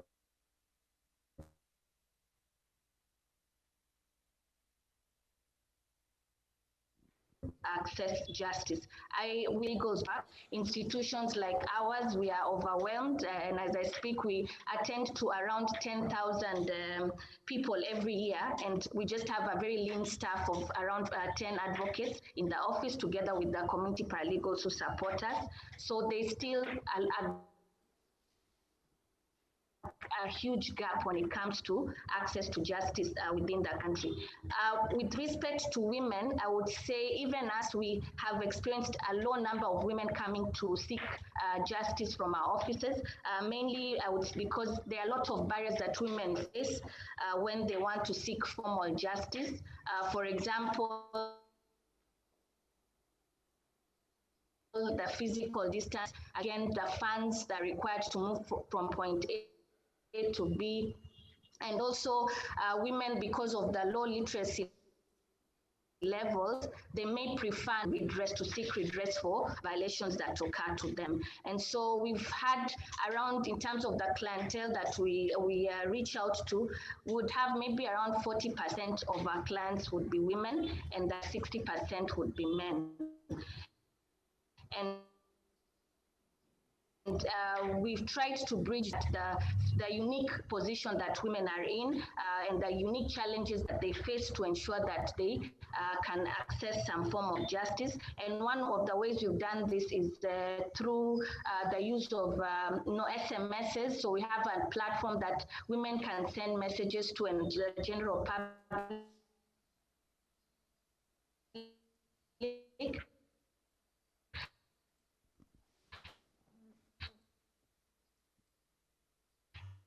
And we've seen that this has been used then to get an advocate through an SMS platform. So I would say also COVID has brought a lot of challenges as I finalize, because then with the virtual hearings, the e-filing system, we have then a lot of our core group, a poor and marginalized community, to access justice because many people do not have access to internet, do not have access to a device or a laptop where they can, attend to their own virtual proceedings or do the e-filing. And so I think with COVID, in as much as we are looking at technology to bridge the gap, the number of limitations, even when you look at our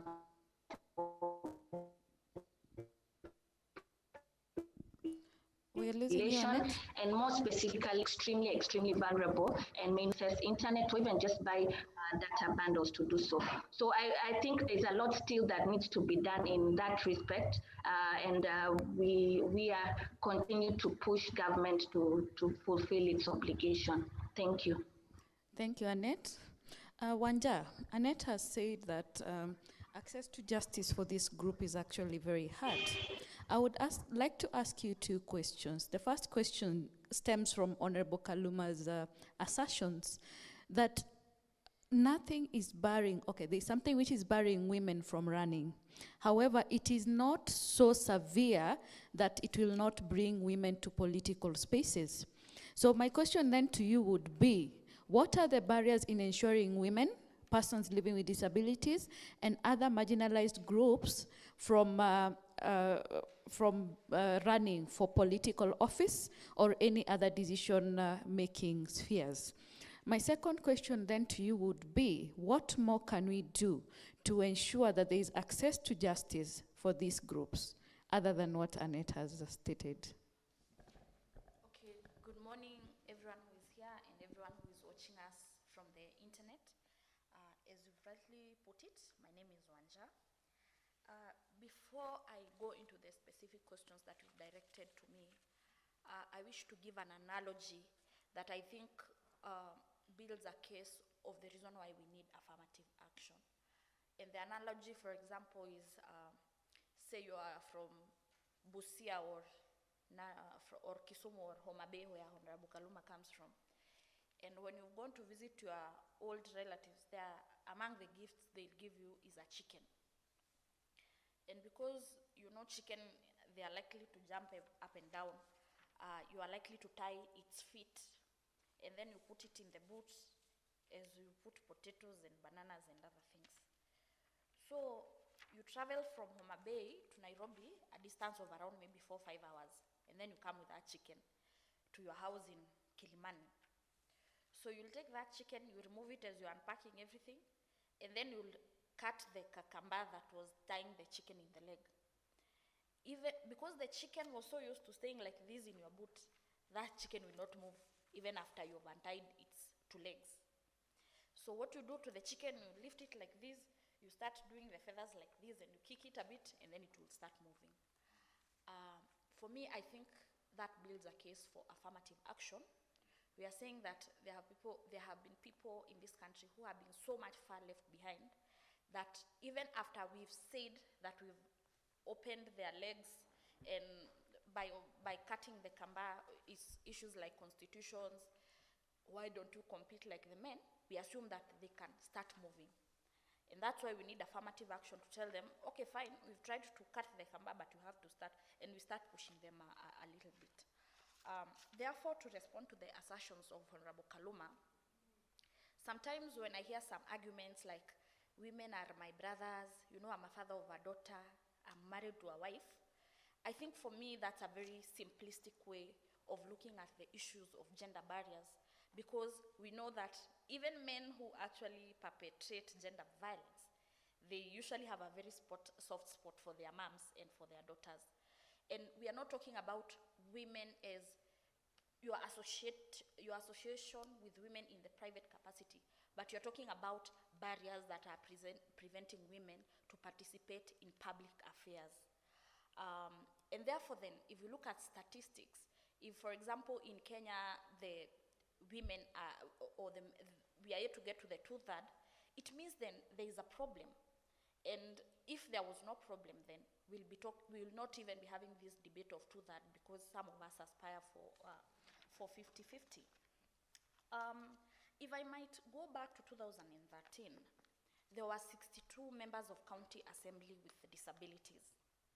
So at least we had tried, you know, in the wake of the constitution, probably all the political parties wanted to be right. But as the whole world is moving forward, people with disabilities were actually regressing. So what does the statistics in 2017 tell us? That if you go to 17 counties as we speak, including myself, who was the nominee in Murang'a County Assembly, is that in 17 counties in Kenya, there is no representation of people with disabilities. And then if we take 47 minus 17, we remain with 30. Even in the 30, there is representation of maybe 1 instead of 2. Or it's unfortunate, because I came also to realize that Kenyans are predatory. There are actually even people who got the disability card, even without having a disability, to be representatives. And some of us feel strongly against some of these things, because we are saying, what is the cost of lack of representation? Let me give you an example. When the COVID came, I was involved in the COVID work. I remember we were having discussions, and we were saying, I think it's important that when we have COVID committees in the counties, we need to have representatives of people with disabilities.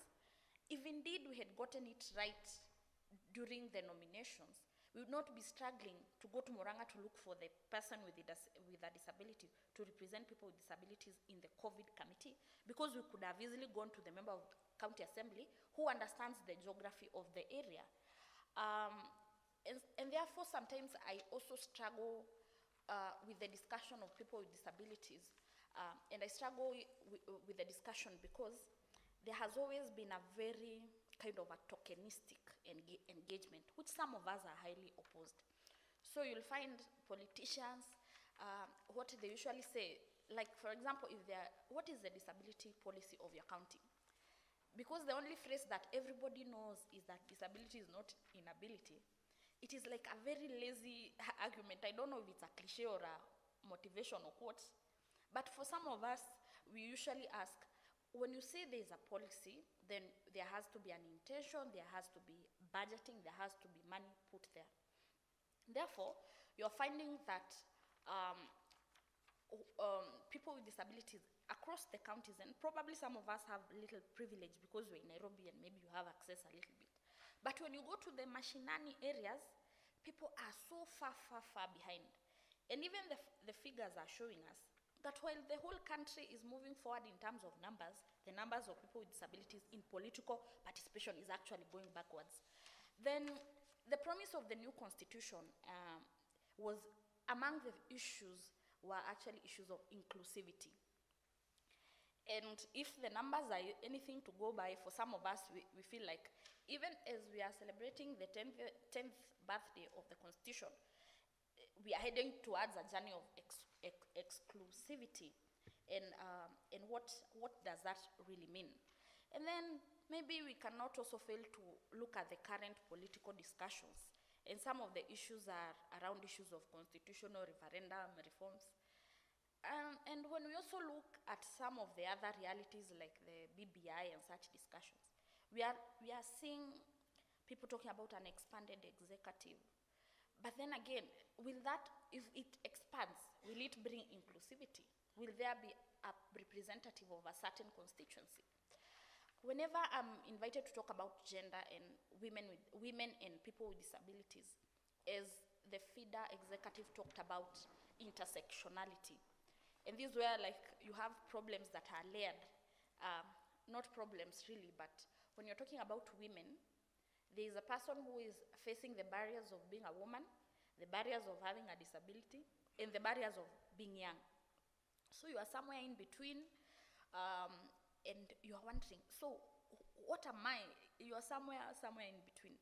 And if we look at the kind of our political organizing, and I've always said, is that for us to get this right, for us to get this inclusivity, for us to get to two-thirds or all the other aspirations that we have, I've always said that the buck stops with the top leadership. And this is why I say that with a lot of conviction. If you look at what happened, if you look at, for example, what I've said, 17 counties did not have representative of people with disabilities. I believe that wrong could have been righted by leaders of political parties at the blink of an eye, because they have said, please, when you're submitting your list to the IEBC, make sure we've met 1, 2, 3. Recently, there was a change of leadership in the parliament and in the Senate. Within 2-3 days, lobbying, meeting somewhere, before we know it, there was a whole change in the leadership of the Senate and of the parliament. It happened within less than a week. So then it means that if the top leadership, and we also know the reality of our politics are really individuals, and individuals are equivalent to political parties. If some of these political parties were really intentional to have the voices of women and the voices of people with disabilities in the process, I think it can easily be done. It just needs to be intentional. And as Honorable Esther Passaris talked about, priority and prioritizing. Certainly, there are some realities. For example, politics is not an event, it's a process. So a challenge for all of us, both men and women, to be aware of the process and engage from the beginning, because maybe some of us, due to lack of information or lack of ability to understand the political workings, maybe we come somewhere when the process is almost done. But then again, there is an importance of the voices of people with disabilities on the table. And sometimes whenever I listen to people, NGO people who are in programming, they like to say it very well that, you know, like for us, we are working very hard, we are voices of the voiceless. And then, you know, anyway, it's a phrase I really hate. So I usually ask myself, who are these people who are voiceless? Because women are not voiceless. And then there's also another discussion that goes, you know, like those mamas in the village. Those mamas in the village, you know, they are not ignorant. Those mamas in the village have a form of social safety net where they visit their friend who is pregnant and they cook for them. I mean, that's a model of how societies are able to take care of their weak people. Those mamas are able to organize a burial for their friends and form a table banking. Those mamas are able to dance for many politicians so that they can get 500. I mean, they are not very ignorant. And we've also been, some people have also been using their privilege and their access to continuously marginalize others. And at this juncture, as we are looking at a better Kenya, really, we need just to understand the importance of the many voices, diverse voices on the table. Because when we have diversity at the table, even solutions are diverse, they are enriched, they, you know, they come from, you know, those kind of things. But then again, the moderator asked me about barriers. Certainly, sometimes we talk about barriers like lack of money, election violence, but today I've learned that women have also become very violent as they attacked Mheshimiwa, which is unfortunate. But let's also talk about something like attitude, from the word attitude, barriers. And those are some of the challenges that people with disabilities, even across for instance, in the workplace, in the other spaces, face.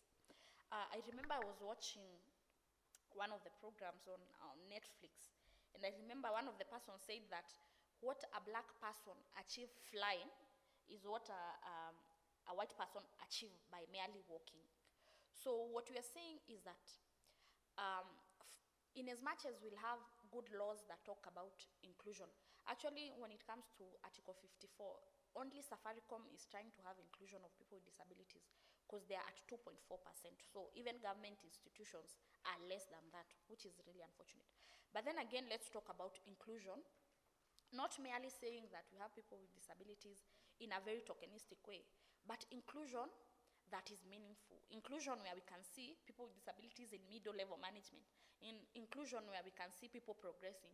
Because from what I know is that people with disabilities somehow either stagnate in the low-level management or somehow they are edged out of the workplace. Not surprising so that during COVID, they were the first. It's like when you have a disability, you are last to be hired and first to be fired, because there is that kind of an assumption that you don't contribute too much.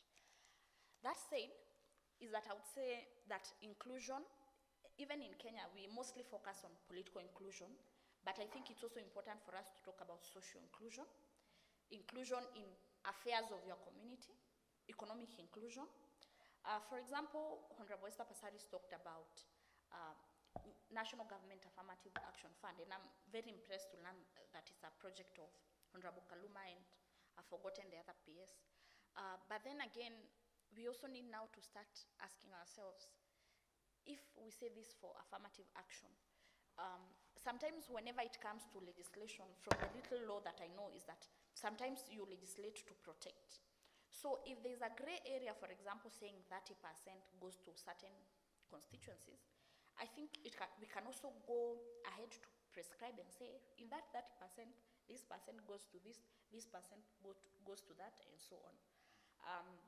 Certainly, we've seen major achievements of people with disabilities. We saw that the two leading, a report by Rosalino, if I'm not wrong, the best performing MP was a male, Honorable Sankok, and then there was Honorable Gertrude Musuruve. So given a chance and an enabling environment, certainly issues like reasonable accommodation also come into place. People with disabilities are able and are always willing to participate in the affairs of their society. So maybe that's what I'll say for now. Thank you, Wanja. George? I think, Wanja, just to pick your mind on an issue you've raised, countries like Japan have been lauded for, being there for their people living with disabilities. Perhaps you'd know other countries from, Scandinavian countries. Now, putting the debate into context, has our government been proactive in assistive devices, and not just to people living with disabilities? We are talking of people with albinism. I know Honorable Passaris has been very proactive on such issues, but holistically speaking, has our government come through for these people? Thanks very much, George, for that question. To avoid painting the government people as very bad, I'll say that there have been... But they are. I'll say that there have been 1, 2, 3 intentions. For instance, maybe what comes to mind really is like the National Council for People with Disabilities, which is like a semi-autonomous government agency. Then again, we've seen a fund like National Government Affirmative Action Fund. But then again, when you interact with people on the ground, sometimes you get lost. Because when I go to the meetings where senior officials from the Ministry of Labor, even abroad, they talk very well, they paint a picture. In fact, some people would, probably that's why the Tanzanians and the Ugandans have been coming in large numbers to beg because they always hear that Kenya is like London. But for as long as that person who is entitled to that 2,000 shillings, that money is not consistent and it does not arrive on time, then it really begs the question of protection, for instance. But also it was a big fail when we didn't see a lot of effort in the government and the leaders of political parties ensuring that 17 county assembly will have voices of people with disabilities. So those are some of the things, but for the sake of political correctness, I've seen them talk, I've seen them do small gifting. But some of us believe that if we want some of these things to work, it's important to set infrastructure and institutions so that if it's, and I've also seen that most government officials who engage in this topic are those that have children who have disabilities, or they are parent, or they are attached in a way. But for us, really, it's not about being touched. It's just about setting up institutions that will go beyond you so that we can say that this is how it works, this is what works. But also to laud maybe efforts of civil society. I think civil society, they really try to bring some of these voices to the core.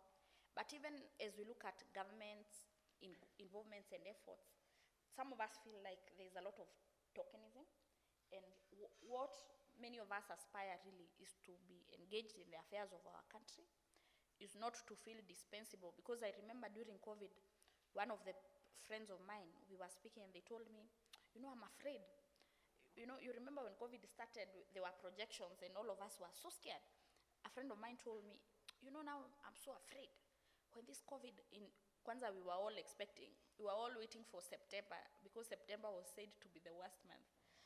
And a friend of mine was telling me, you know, Anja, I have a big fear that if COVID continues and in December there's a big pressure in our health systems, some of us might be left out, or might be seen to be of less value, or rather we are dispensable, because there will be so much pressure and they will be deciding on which life to save. And for me, that was really profound, that even people who are Kenyans feel like they are not of equal importance. So maybe to summarize and say that political rights are important, and they are not more than also other rights, like rights to be involved in the social affairs of your countries, and economic affairs, really, because we want people to have money in their pockets. Speaking of assistive devices, maybe as much as the government would like to give us assistive devices, some of us think that the government should empower us to have money to be able to buy for ourselves.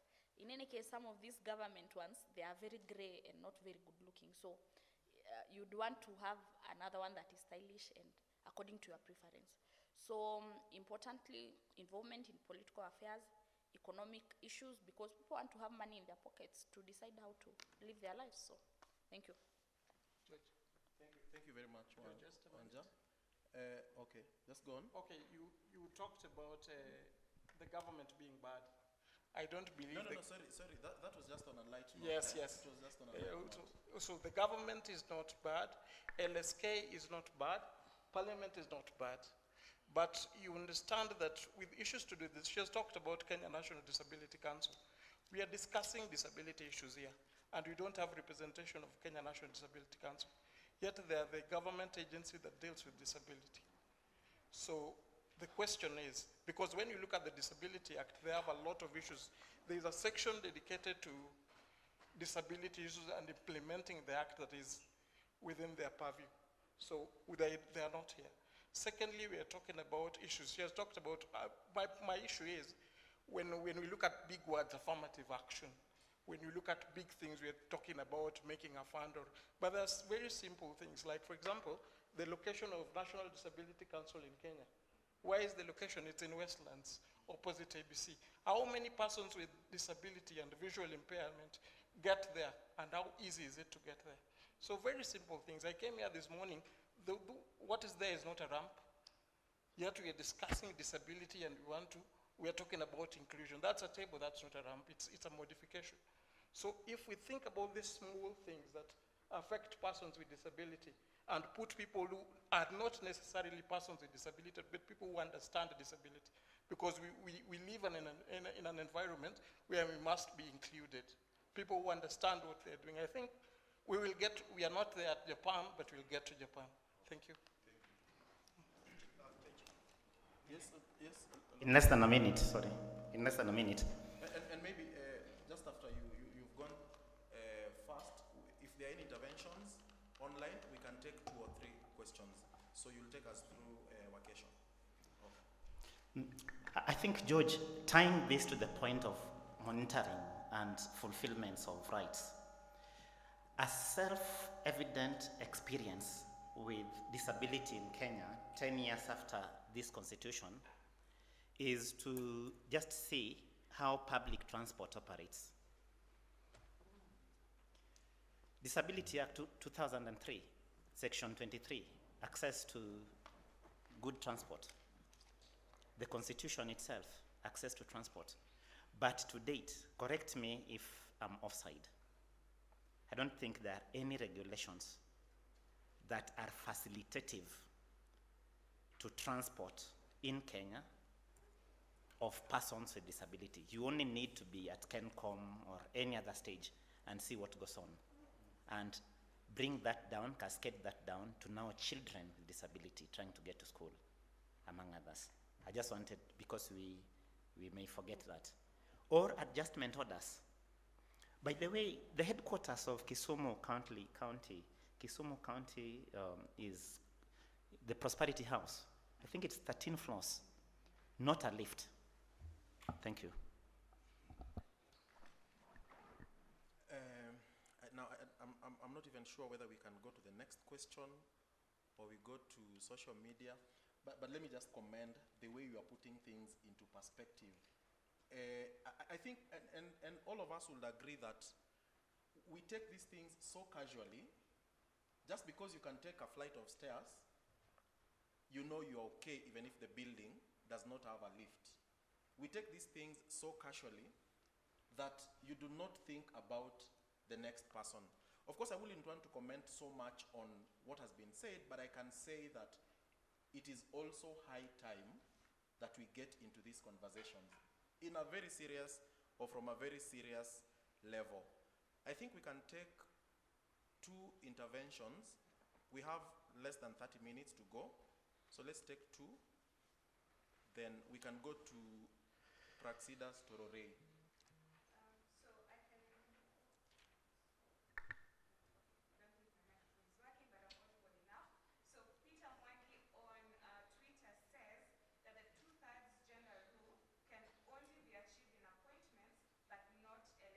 Positions. And then there's someone here called Ultra Kolo JKA says, so he says that from Ouma's point, whether it is actually possible to achieve, what we are talking about today, opportunity for persons with disabilities and inclusion for persons with disabilities, by having people who understand disability, and that is disabled persons themselves, and whether that has actually worked. So he's asking whether, if having these leaders who are, persons with disabilities, has that translated to gains for you on the ground? We can also take another one. There's a question from the room. Let's go.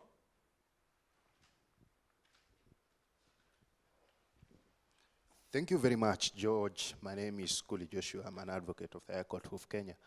My question goes to the legal luminary, Mr. Peter Kaluma, the author and writer of Judicial Review. I would like to know, from your very good contribution, where exactly do you think we require to re-engineer the structure of our constitution so as to achieve the calling in Article 81B? Where exactly do we work on? Because I think, and this is particularly my view, it will not be in order to say away, to do away with the women rep position. It will be moving a step forward and 2 steps backward. So if you would expound on that. as a legislator, because I believe it's incumbent on you. It behooves you to expound on such question. Thank you very much. Thank you, Joshua. We go first with the first question. Wanja or Kizito? Okay, maybe I'll answer first. I was very deliberate in understanding disability. Remember, I've not said that the person who is in charge of disability should be somebody with disability. And this is what I mean. Now, when we look at it even in terms of political representation, what happens? Remember, we are nominating persons with disability from political parties. So what happens? Kizito wants to join politics. But as it is, Kizito feels that he cannot go into the field and campaign with Kaluma on the Homa Bay Homa Bay Town MP. So what do? I talk to Honorable Kaluma, I tell him, there is a way that ODM can nominate me. So I talk to the luminaries on ODM and they nominate me. Remember, where is my loyalty? It is to ODM. It is not to the persons with disability on the ground. So what happens then? I may decide I am nominated, I sit pretty, I do whatever I want to do because I believe, and correct me if I'm wrong, Mheshimiwa, is there any political party with a disability agenda in Kenya? I've checked that and I really doubt if there is, but I may be corrected if I'm wrong. So what I do, I sit pretty, wait for the 5 years to end, and again go to another party and tell them, hey, I'm here, I've been doing disability work, I can be nominated to represent persons with disability. True, I am disabled. But then on the ground, I do not work for the persons with disability. Another thing, for example, and I want to bring it practically, if I am blessed to be a governor or an MP with disability, what will happen? I have an electric wheelchair, I have a car. So those things my brother is talking about transport are very elusive to me. I just hear that persons with disability are having trouble with transport. What happens? I have an electric wheelchair. The idea that then, and the places I go to also matter, because if I come here, even if there's no ramp, they'll create for me a table. What happens to that person with disability who is in Homa Bay County, almost all the buildings do not know ramps. They are not aware of anything called a ramp. So it has to be a person who understands disability in the sense that then you understand what these people go through. That one can, most of them are persons with disability because we experience it. But that does not prevent Wakesho from understanding disability and therefore working for persons with disability. That's what I meant, understanding. As for whether it has worked for us, that it has worked for some people and it has not worked for some people, just like somebody would say, the MPs in the 12th Parliament, is it? I've worked for them, I've not worked for them. But remember, as persons with disability, and on the matter of disability, we don't have a ballot. We cannot cast. We're waiting for the political parties to give us people to represent us. So that's it on my end. Okay. Thank you very much for the question. It was about I think people with disabilities and something else there on top. Maybe sometimes even before we go into the big issues, I think even we need to define disability, which some of us, or maybe based on the writings or what is available on the internet, is that it's an evolving concept. Like, it's really sometimes about perception. It's about how people interact with their environment. For instance, if a child is able to go to school, they're able to go to the washrooms by themselves, the disability is not very pronounced. But for example, if they have every time to be taken by their peers to the toilet, then it becomes a bit pronounced. Speaking of representation of people with disabilities or maybe of the other people, sometimes I think that, okay, in an ideal world, anybody can contribute to the child. I can be supporting the rights of indigenous people, even if I'm not an indigenous person. But then again, there's also an importance for us to say that representation matters. Even the fact that you are present, it's like how black people are projected in movies and in Hollywood. People have always said that if it's a movie, don't always call us when there's a need for a role of a slave, when we are, they are doing cotton work. And that's how people criticize 12-year slave. Because people are saying, we don't only want to be represented in a particular way. So representation matters, even in tables of decision making, even in other enriching national discourses. For example, what is the current thing happening now in Kenya? I think too that a take two of the handshake between who and who. Maybe even to be involved in other discourses that are not only disability centered, because some people with disabilities, including myself, sometimes we also feel fatigued that every single day we have to be in spaces where we are educating people about our rights. But sometimes all you want is to go contribute, have a drink, go home. So there is a need for representation, but also a need for for society to be open-minded, and also just to understand the importance of diversity in the workplaces. But just to emphasize that it's not only representation in political parties. It's representation in boards. Actually, I'm a board member of a high school, and I learned that the ministry has said that in every board of a high school, you have to have a person with a disability. So we are now enriching a discussion about education and access. Representation in the, I don't know, the cattle dip or somewhere else really, so that we can have people in different spaces influencing, hopefully positively, in those spaces. So maybe that's what I can say for now. I think that's it. Thank you very much, Wanja. Thank you very much, Kizito. There was another question which I think is directed to... The last question was directed at me, but let me say that it is very easy to suffer disability in Kenya and to be a person with disability. That is the easiest thing you can suffer in Kenya. And that is why I'm happy now that we have diverted from this spoken about gender parity to where things matter most. Because I don't think it is a disability to be a man or a woman. Let men and women compete. Anja, you are talking about a chicken from Homa Bay to Nairobi. This is why we've been saying in all these laws talking about, gender parity or affirmative action, we must have sunset clauses.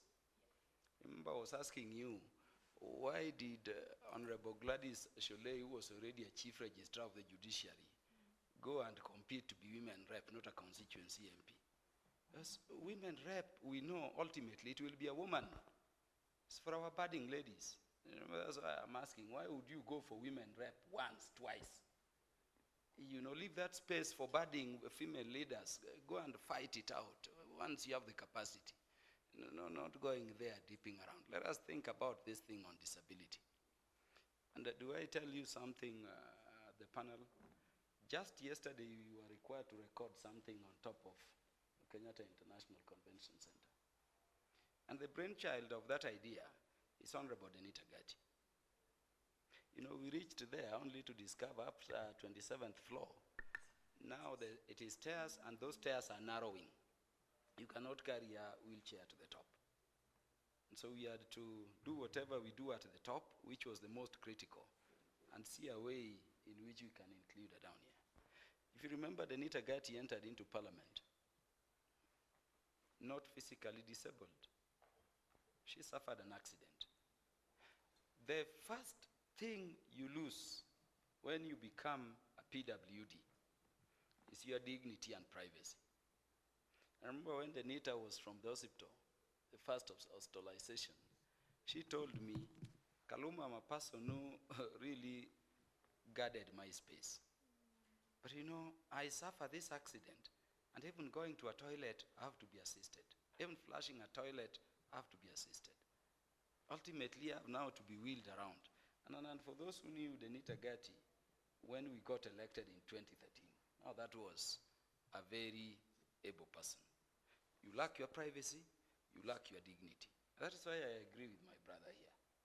It is easy for Kaluma, who has not experienced it, to go saying he's representing persons with disability. But I can tell you it would be better to have a person who has suffered disability. Do it. From the wearing the most basic of your clothes, look at the participation of persons with disability in the political space. If your disability is that you cannot speak, how are you going to saying Tialala Tibi Minoma Bay against me and win. I mean, you cannot get it. It is as simple as that. By the time you are wheeled, if you had physical disability, in terms of your limbs, you are wheeled around.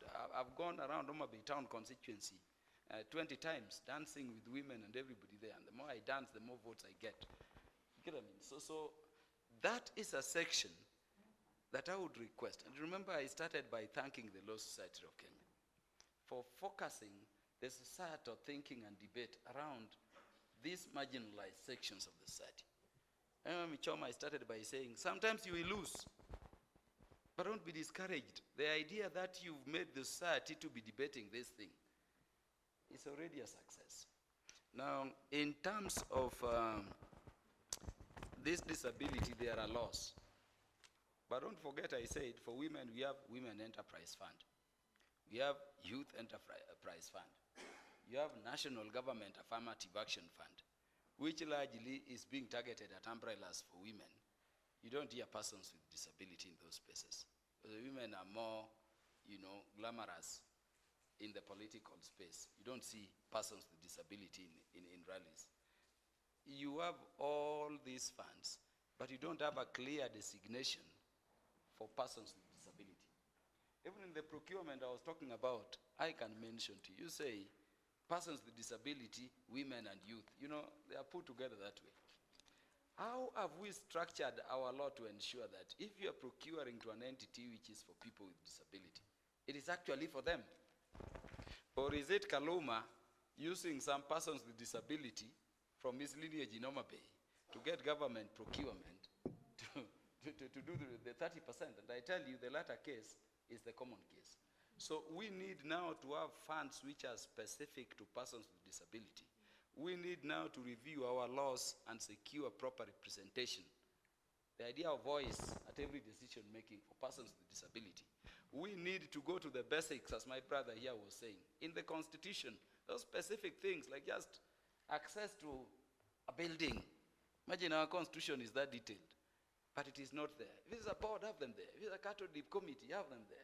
If it is CDF committee, have them there. If it is national government affirmative action, have them there, because they understand and know better how to cater for these people. But we now need to be a bit more specific, and we now need to, ensure something happens. The question which was tasked to me has two solutions. One is to say it is impossible to meet those gender quotas with our Article 38 and Article 27, sub-Article 1 to 4 in place, Chapter 7 in place, and therefore use every opportunity to delete those provisions so that you institute the party list and say parties will nominate for us our leaders, and they'll be in these percentages. How South Africa, for instance, has achieved it through party list is that when going to elections, you don't vote for individuals. You vote for the political party. And political parties, before the election day, present a list, a zebra list, woman, man, woman, man, woman, man, woman, man. That is the situation of Rwanda. Because you see, that is now guarded and guided democracy. You vote for the party, but the party is required by law to present a list which will ensure that, the gender quota is met. The danger with that system, if you go to Rwanda and a number of countries, including South Africa, is that you don't therefore operate as a leader of the electoral unit. You are not elected anywhere. So you can be coming from Oma Bay, whose problems you understand better and can articulate better in terms of legislation. But as Kaluma, you will be taken to be the MP for Mandera, whose situations you understand nothing about. Get what I mean? Those are also difficulties. You will be on the party list of ANC from Johannesburg, but you end up representing somewhere in Western Cape Town, down there. So you are representing people whose problems you've not grown through and you don't understand and you cannot articulate better. And then in that system, a member of parliament, for example, is strictly a legislator, just legislating. Now in Kenya, people want to elect their leaders. Let me tell you. In Kenya, people believe MPs should give development. So you go saying, I'm the best legislator. Even the opinion polls you're talking about, my sister, are not about actual legislative work. You saw the last one for, was it for Trakoru? Putting Millie Odhiambo at the last. I mean, that is the best legislator we have in the country. Because legislation is at the committee stage, after the third reading, the committee stage. That's where law is looked at word by word, punctuation by punctuation. And let me tell you, that is where you'll meet Honorable Millie Odhiambo. She'll start by deleting all provisions so that you engage her individually in every clause of the bill you're proposing. By the time you're done with her, you have your day. So when you go saying Millie Odhiambo is last, what are you talking about? And you go saying, we are rating MPs on CDF management. Who told you MPs manage CDF? You know, so you're doing opinion polls over things you've not even taken heed to understand. You get what I'm talking about? What we need to do is to either delete those provisions, instituting first past the post. And that is my understanding of Chapter 7 of the Constitution. That is my understanding of Article 38. That is my understanding of Article 27, Sub-Article 1 to 4. They institute a first past the post. Now, but it would also be dangerous to delete them. So if you are not going to delete them, then you have to delete this sub-article specifying two-third gender in a first past the post. Or you structure the whole thing to go into provisions which will go party list. And I tell you, Kenyans will reject it. What am I saying in short? Go the Homa Bay route. And Colin Sarison, I see you have come. In Homa Bay, we went way past the two-third gender requirement in the last elections. We have Dr. Lillian Gogo. Remember the start, Dr. Lillian Gogo, representing Rangwe constituency, place of my mother's birth. You have Dr. Ivo Bara, representing Kabondo, Kasipul. You have my niece, lawyer, top defender of rights of family, women, children, Honorable Millie Odhiambo, representing Suba North. You know, when real women go out for it, you'll be elected. That's why I said you beat us here in this election. We wanted more men here we've been having before. This time, ladies beat us because the best ladies came forth. Don't fail to go for it and start saying, oh, Kenyans are mean towards women. Oh, Kenya. No. Get the best ladies. You've had the doctors, lawyer. You know, people give it to you. That is the conundrum I'm talking about. And I conclude, my brother, by saying, if you expect Parliament to resolve this, then ask yourself why the people of Kenya dealt with the situation for the county assembly, the people of Kenya dealt with the situation for the Senate, and ask yourself why they did not prescribe a formula for the National Assembly. And if they don't, why blame Parliament? You get what I'm talking about? And ask yourself, what value do we get as a society in having women who cannot vote in the Senate, for instance? Because, you know, on matters concerning counties, those 18 nominated ladies, by the way, do not cast a vote. They are now up to 20 or 20-something, isn't it? Yeah. They don't vote. Because Senate is a place for representation of the counties as an entity. So it is the elected county senators who vote. They are the head of delegation. Unless he authorizes you as a nominated senator from his county. And by the way, in the authority, he has to specify how you will vote. So you are paying people to be in the Senate for purposes of meeting what you call gender numbers, who are adding nothing to the decision-making process in the Senate. Is that the way you want to go? I doubt that is the way you would go. So that is my thinking. Clarify this thing. Let us be bold. This thing is not easy. We may not dissolve Parliament. And because I'll not speak again, let me tell you why. And I want to request Law Society of Kenya, if you've not been enjoined to that action, please join it. The decision by the Chief Justice was so ill-advised, it has made Parliament the arm of the executive. I don't know whether you know by that decision, the President has been given a steak without a carrot. And this is the time for Law Society of Kenya to have a relook at Section 4 in terms of your roles as a society. This is the season for all bad laws and bad policy decisions. Because the president has been told, now it depends upon you for parliament to exist. So if he wants a law, even if it is against the Kenyans to be passed, he simply needs to wave the stick. You either pass or you go home. You get what I'm talking about? What about the requirement of Article 259 that you determine whether that advice or your interpretation or decision will uphold good governance?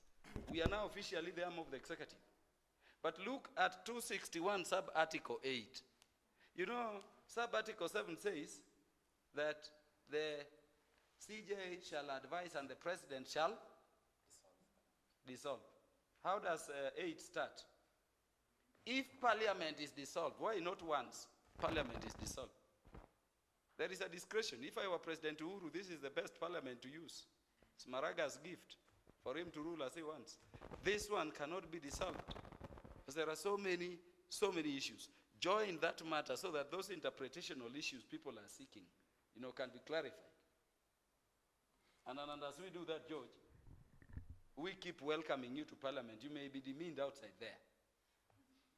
But come to parliament. The day you came, we were not there, so we were not there to receive you.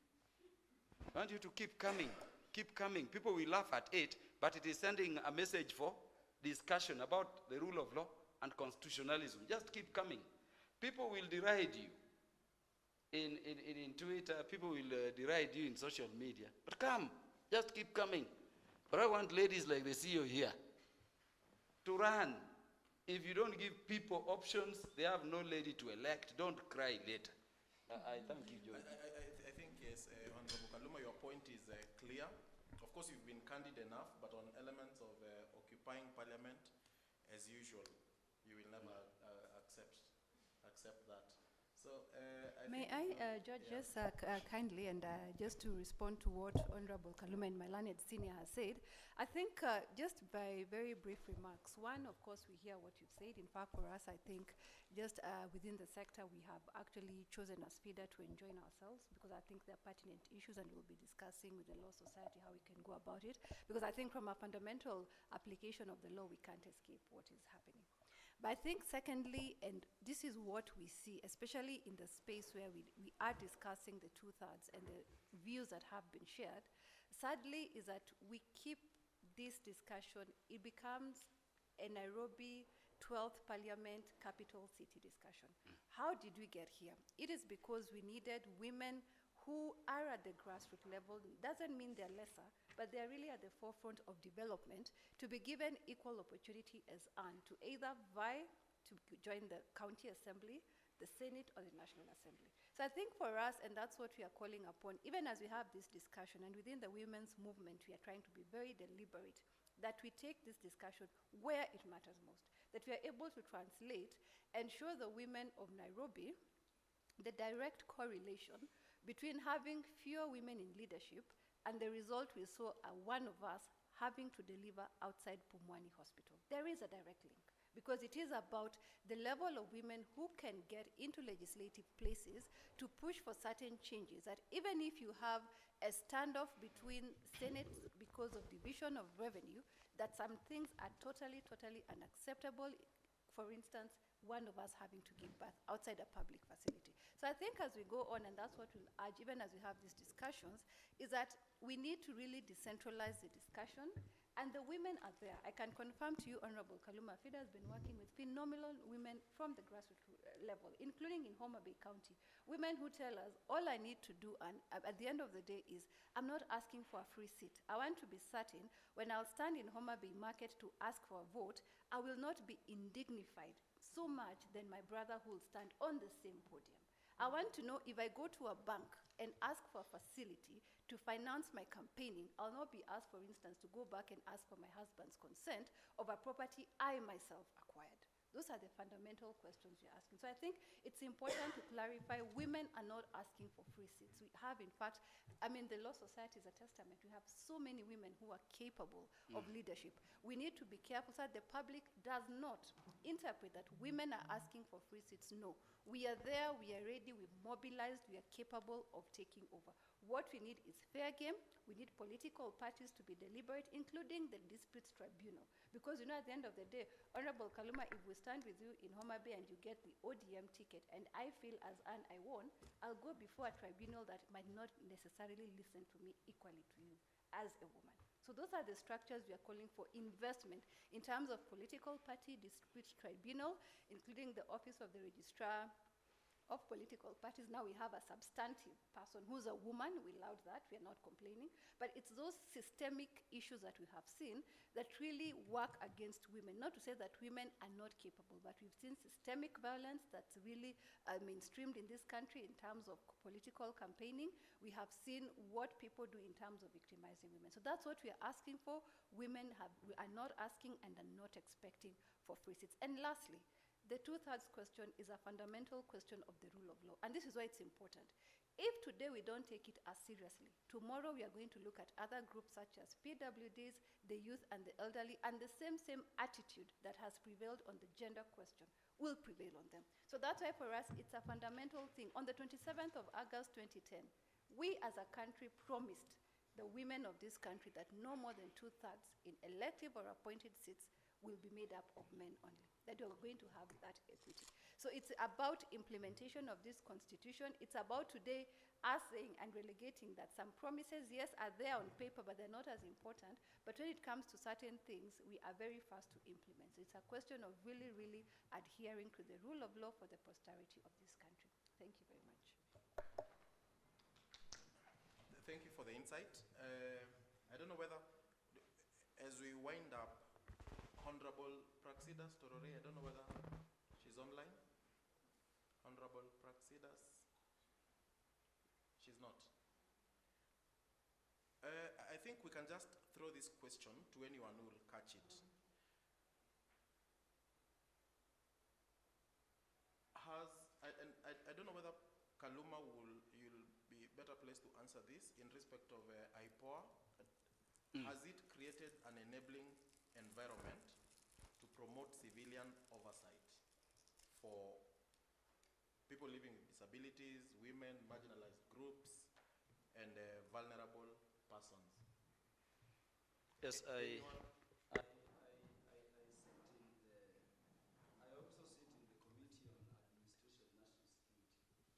And for the last 1 month, we've been going to police stations across the country. Remember, we were in Nyanza Western, should be going to Coast possibly today. We've been to Nairobi. The situation we have in our police stations are not very good in terms of the service. And I think one of the recommendations which are coming is that we need structures, more so infrastructure, which are conducive. My brother here talked about very basic things. When we go to these police stations, we even go into the cells. And just beyond the holding area to even the facilities around. When you have those pit latrine kind of, washrooms and toilets we have, for a person with disability, the guy is just to sit on his or her shit. It is that. And you know how dirty they are. So among the things we are recommending is that let us have infrastructure which conduces for their use. We check through police stations and you get gender desks and children's desks. In Kisumu we found a very strange one where I enter the children's place and the child I get there call me by name. Tells me I'm the son of so and so who was your campaigner. I was beaten by Dad Avrania. Now, a few stations which are done, recently have a bit of those facilities. Several, in fact, the majority of them lack the facilities. I think we are doing this because you also know Parliament currently budgets and oversights budget. So there is a way in which IPOA could improve. But remember, IPOA is now Independent Police Oversight Authority. So we have National Police Service, we have National Police Service Commission, which are fighting permanently. We have a very good IPOA, which I think we reconstituted in this parliament. They had a bit of internal issues. But in terms of police, oversight, You know, the matters over which you oversight police are matters in consequence of which the actions of the police even cause people to be disabled. Do I give you an example? In Oma Bay, when we were doing, that one was Okoa initiative in the last parliament, a police officer just stood at the police station. The police station is at the center of town, and shot a live bullet. The live bullet went into the biggest slum in southern Nyanza. It's called Shauriako. And you know, this one bullet went through 3 female bodies who were fetching water at a borehole.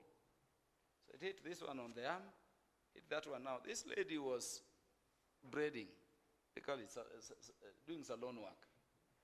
Her hand is withered today. Ask her, how can you complete investigation so that it can found even a claim? It will take eternity. So I would say these bodies we have under the Constitution and under laws are doing some work, but there is a huge, huge, huge room for improvement, and it would be good if we improved. Now, if there is something the Law Society of Kenya can do, and I like this angle, CEO. You know, the problem we have in Kenya is that people are discussing very animatedly without proffering solution. Last time we were here, I said, why don't we remove Nini and we put party list, or we come up with a system? Even in our discussions this morning, the panelists and all of you are saying, this is a constitutional requirement. It is a rule of law requirement. It is about constitutionalism. But they don't give you a formula in terms of how you should realize it. CEO and my brother, don't remove the women reps position. And I can tell you for the National Assembly, that is what women negotiated for. These ones they are seeking, because they presumed once we get women rep 47, women will go and run for elections and they'll get a few seats, you know, thereafter. Of course, the seats are not going to the number. So keep the 47 you have. If there is a way you can increase the 47 to 94, please do so. Because there is also something Kenyans want. Kenyans don't want this thing you call nominating people unless they are persons with disability. Kenyans want some level of competition, even if it is within that section. You know what I mean? So women rep allows women to compete. And these are the thoughts we could have in terms of meeting the gender gap as we prefer solutions. I thank you. Chairman, may I just add my voice on that? The initiation or initiating a complaint that leads to police investigations in our stations begins with the reporting desk. All subsequent statements must have had been captured in a complaint report in the OB book. And for persons with disability, that's a big challenge. One, that OB book is, until I think a few days ago I saw Matiang'i launch digital OB. But otherwise, the complaint is taken in writing by the duty officer. Would you imagine where somebody who does not read or write because of, let's say, the most common one, visual disability, have presented themselves before that duty officer? So that's a big problem. I think our stations, even to the most basic proportionality, ought to have sign language persons at the reporting desk. That's one. But also, let's think of OB books that can be in other disability languages. The Constitution gives it time to operationalize it. Assistive devices, particularly again for persons with disability that are victims. How you get to the station, how you pull yourself there, you need lots of that. But much more now in the core of the police sector reforms, two things. One, language. dignity of the persons. You know, we still have police officers whose vulgarity is in the training they get. Where, let me just, even if it is as mild as we machombaya unataka nini hapa, it begins there.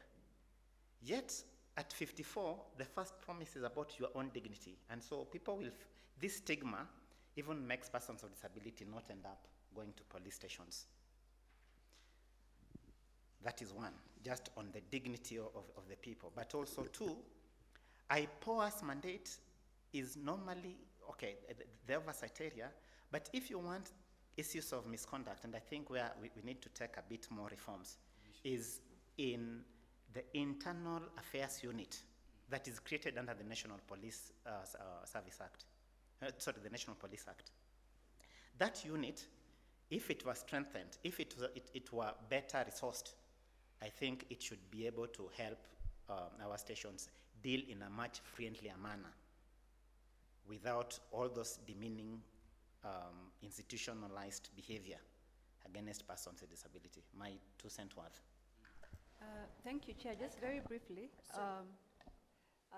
again, just to add on to what my co-panelist has said, I think what we've seen, and I speak as someone who, when we sit in the Police Reforms Working Group, and I've also closely worked with both IPOA and the National Police Service.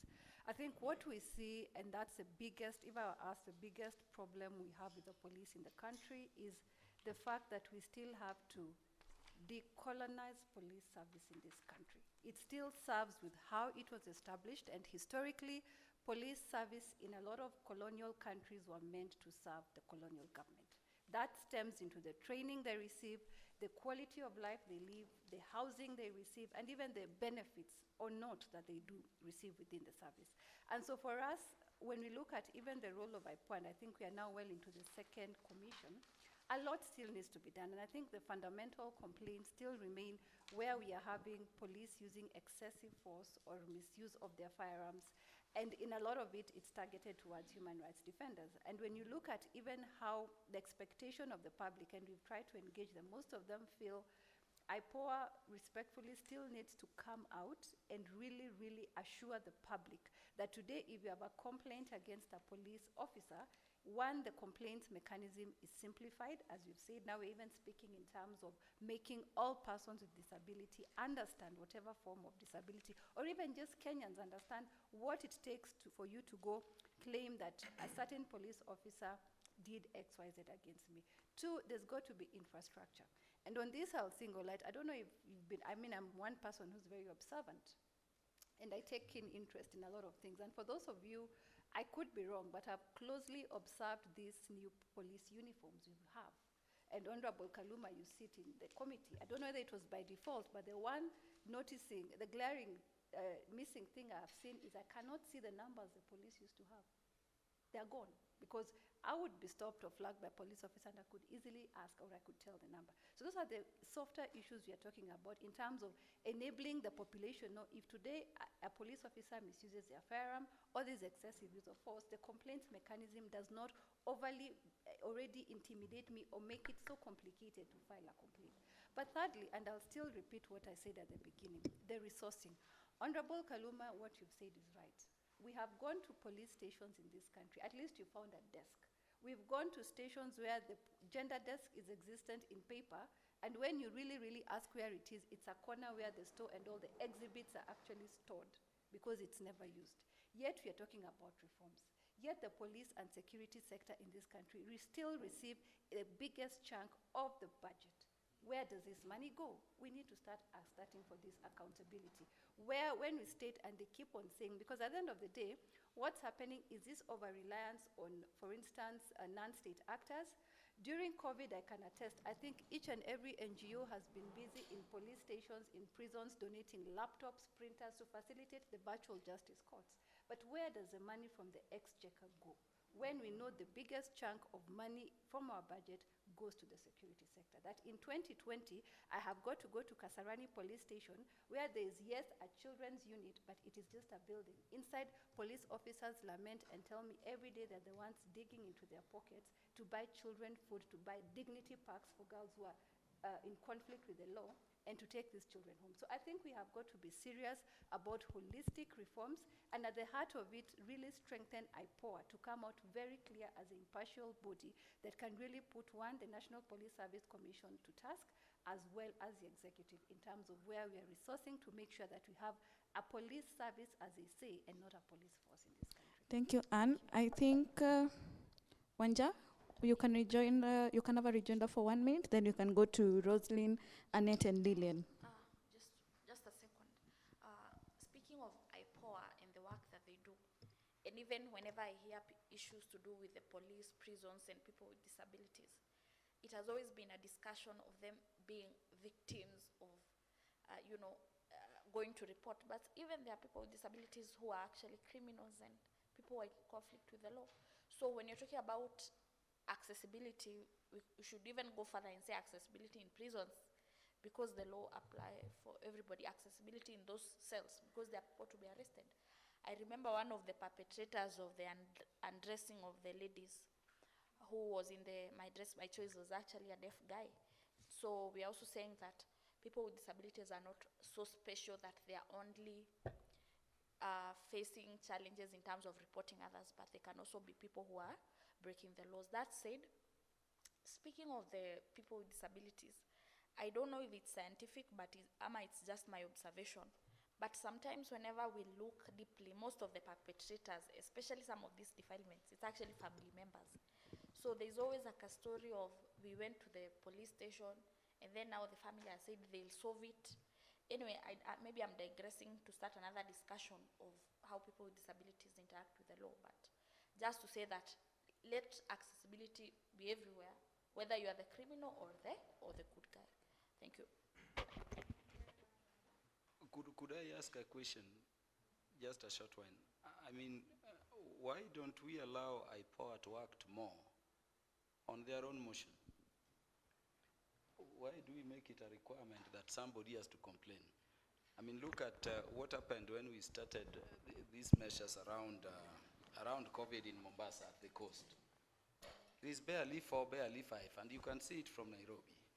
But here, guys, is being thrown at a very overcrowded place without consideration as to how many persons with disability are there. You don't need to be a genius to know you are affecting people whom you render very helpless in that situation. And nobody has asked how many were so affected, how many people were on wheelchair, how many people lacked sight within that crowd, how many people had other forms of disability. They are all engulfed in that tear gas. Why should IPOA wait for such a situation to be complained about? I think in terms of the law, look at how we can empower IPOA to go in. But in terms of the budget, this thing came about in the last parliament. I remember that time Jubilee and CORD were so neatly divided. It was a big war. The fact of the matter is that we budget for the police, but the money is run by the PS for interior. So the police command does not have money to deal with. You're talking of authority to incur expenditure going towards CSS, but it is not sufficient even just to motor them around. They have no money for a child. They don't know when that child will be in conflict with the law. I think in terms of your proposal from this meeting, we should revisit the law so that we return to the IG, some exchequer going to interior for those operation matters. I thank you. Thank you so much, Honorable Kaluma. Now, Annette, what more can we do for the elderly other than pesa ya wazee?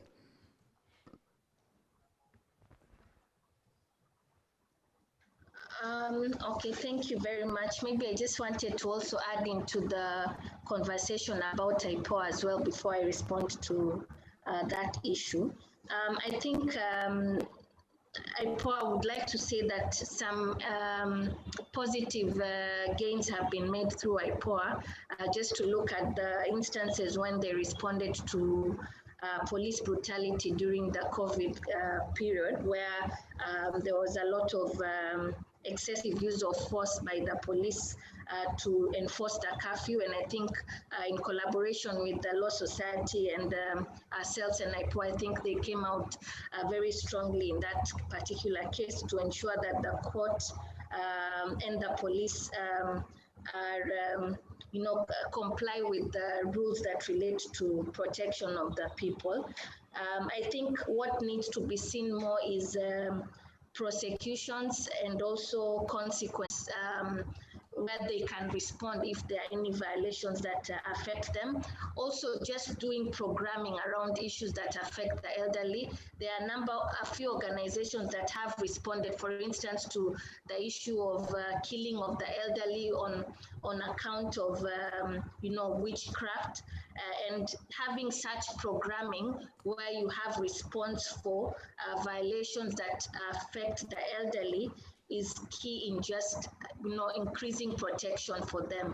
So if we support such kind of programming so that we ensure that the elderly and the senior citizens are properly cared for within their own communities and that they are safe, I think that would really go a long way into ensuring that their rights are protected.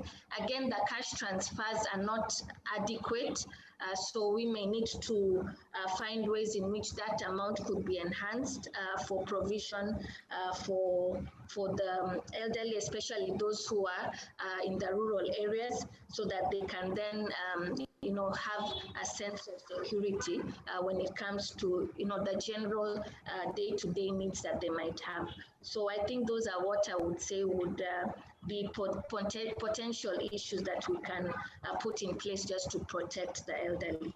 Thank you. Thank you very much, Annette. Lillian, you are a public health expert, and I believe COVID has really ensured that these particular marginalized groups have regressed in their rights for so many years. My question then to you, Lillian, would be, what are the public health attributes that would enhance the lives of these groups after this particular period? Thank you very much.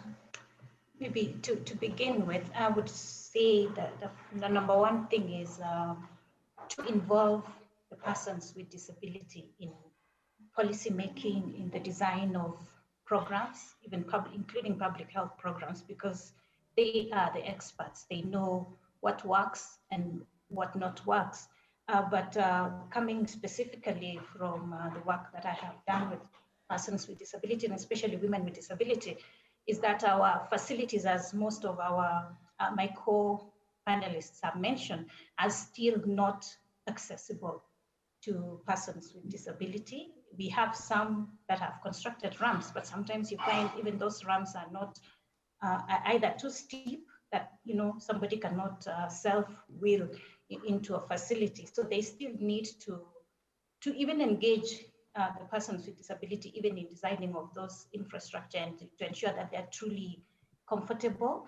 We also need to do capacity building of our healthcare providers so that they are sensitive to the needs of women with disability. There's still an issue with attitude that sometimes we look at persons with disability from medical perspective, where we look at the disability as a medical problem that needs to be treated. Yet it may not be requiring treatment, but we just need to provide the reasonable accommodation, and they're able to function as fully as any other person.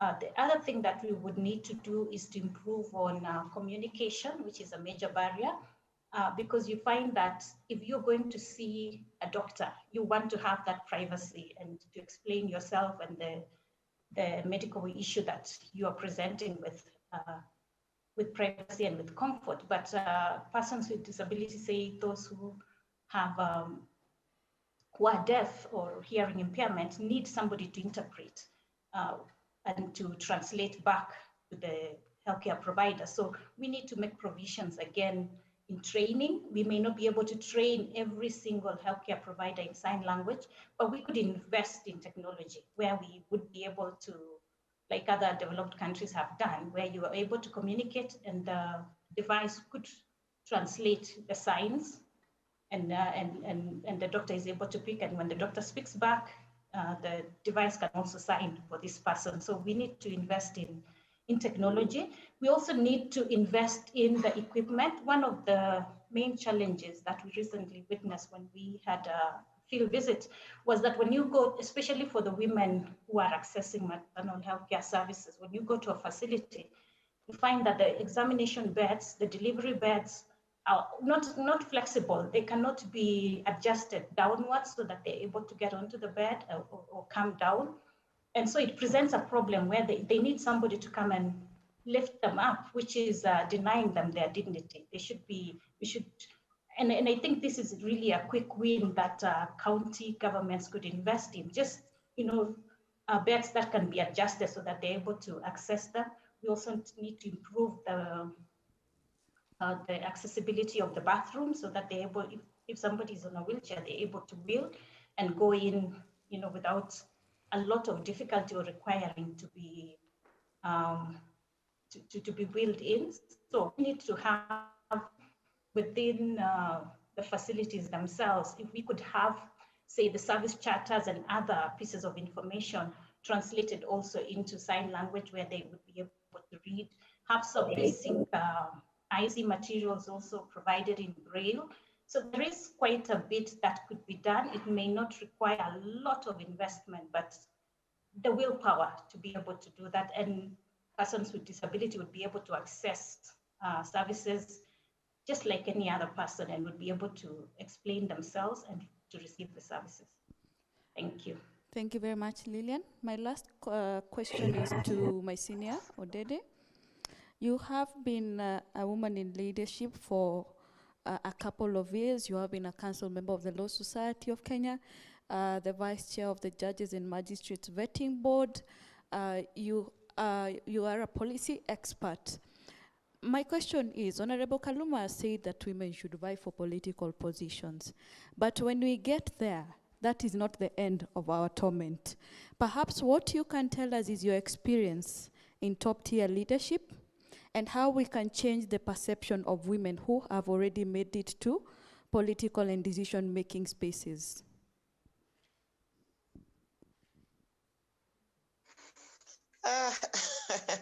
Thank you, Beth, for that question.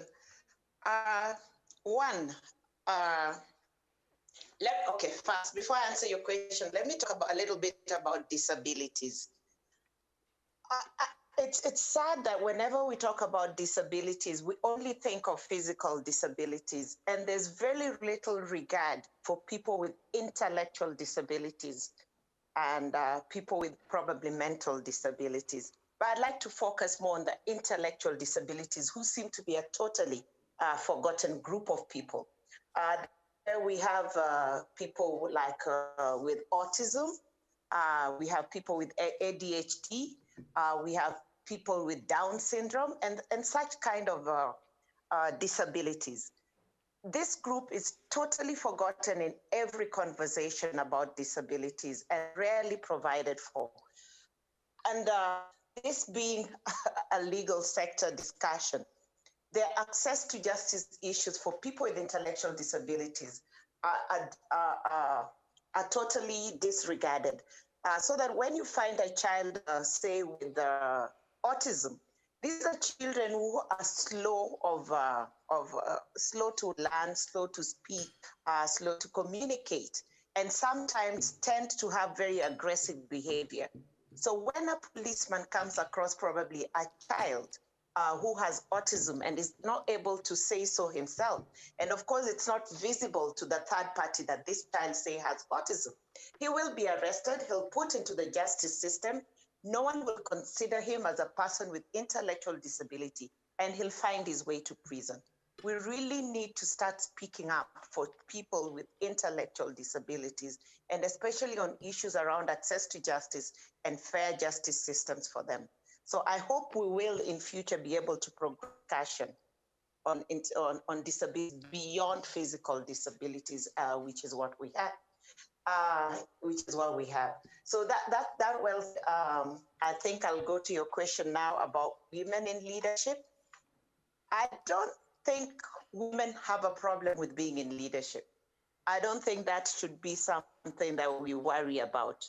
Women who have been given leadership positions in the country have over and over proven themselves that they are capable of being in leadership. In fact, they excel way and above over their male counterparts, not because they possess accessibility, but because the parameters, what society expects from them is higher than what they expect of their male counterparts. So they are forced to over-exert themselves to prove themselves that we can do this just as well as our male colleagues. And I think women have done well and have excelled in several spaces, and I don't need to give examples. They're all over the world, if not just in Kenya. And of course, as Honorable Kaluma kept mentioning, he kept praising the women who have been outstanding in parliamentary duty, led by my colleague Millie Odhiambo and others. So I think women have spoken well for themselves, we've done well for themselves. I think the only narrative we need to do away with is this idea that some are slay queens who are in there just for favor and not because of what.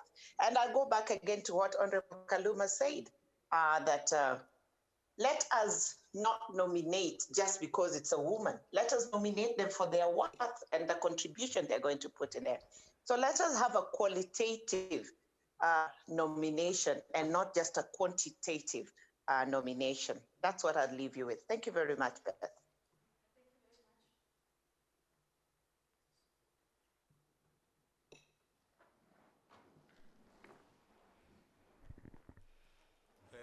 I think we've come to the end of the program. I don't know whether there is any issue or any comments from the plenary around here. I think it will also be good to hear from you people. Kuli, any burning issues around?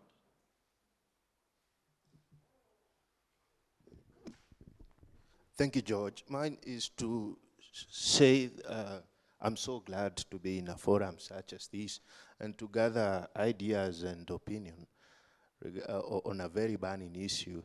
There has been a nice discourse, so I'm so thankful to the society at large. Thank you. Perhaps, George, there is a comment directed to Honorable Kaluma, since you are one of the stalwarts of the ODM party in this room. There may be others, but today you stand out, sir. Masio Kiro says, then can parties come up with guidelines to ensure that by the time the party list gets to IEBC, it's all inclusive? And on top of that, do you train your election boards to ensure that the party lists are inclusive of women and persons living with disabilities and all marginalized groups?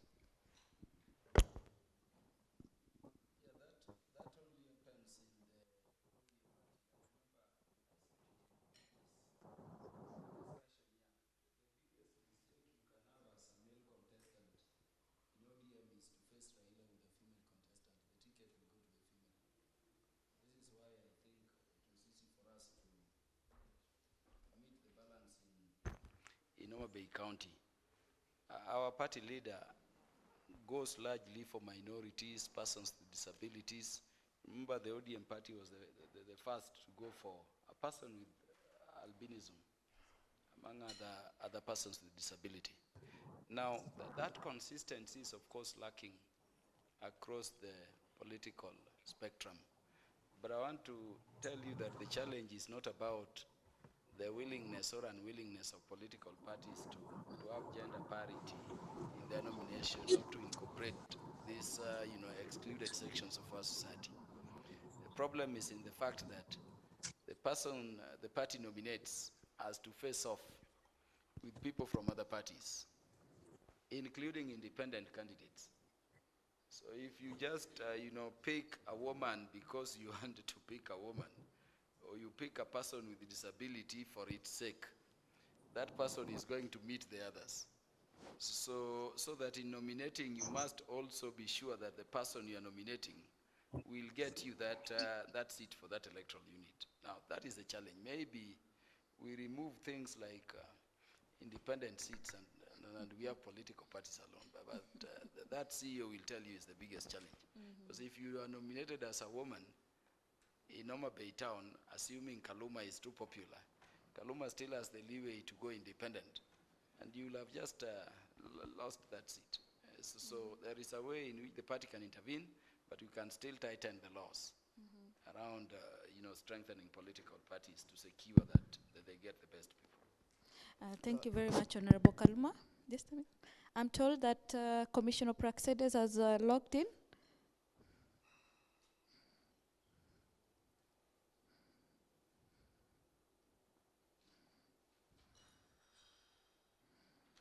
Maybe as we get her on board, you can... Okay, thank you. My name is Rogers Manana.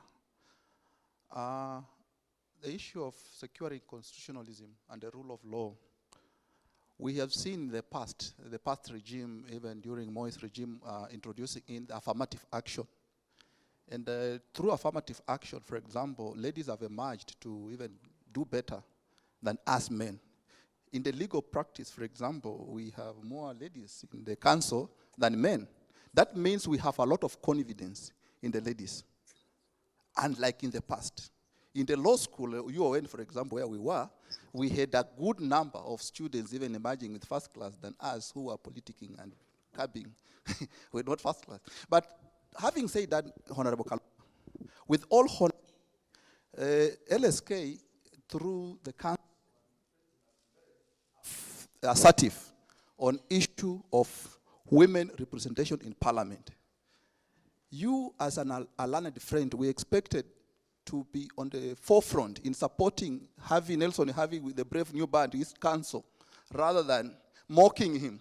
You see, he might have used a long strategy of the elephant passing and the antelope passing, but ultimately, where do we want to be when ODM, your party, nominates, with all due respect, Honorable Oburu Odinga to Iyala, and leaves learned, educated ladies who can articulate our issues at Iyala? Then the problem to the panelists is not women or men. The problem lies therein in a legislative authority of this government, of this country, sorry. Maybe they say they tried, but they were defeated.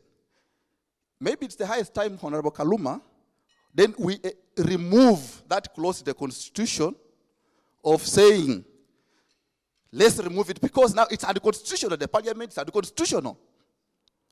But how best can we go forward? Let's remove it, but allow a fair playing field to all contestants, because some ladies have emerged to compete favorably and emerge winners.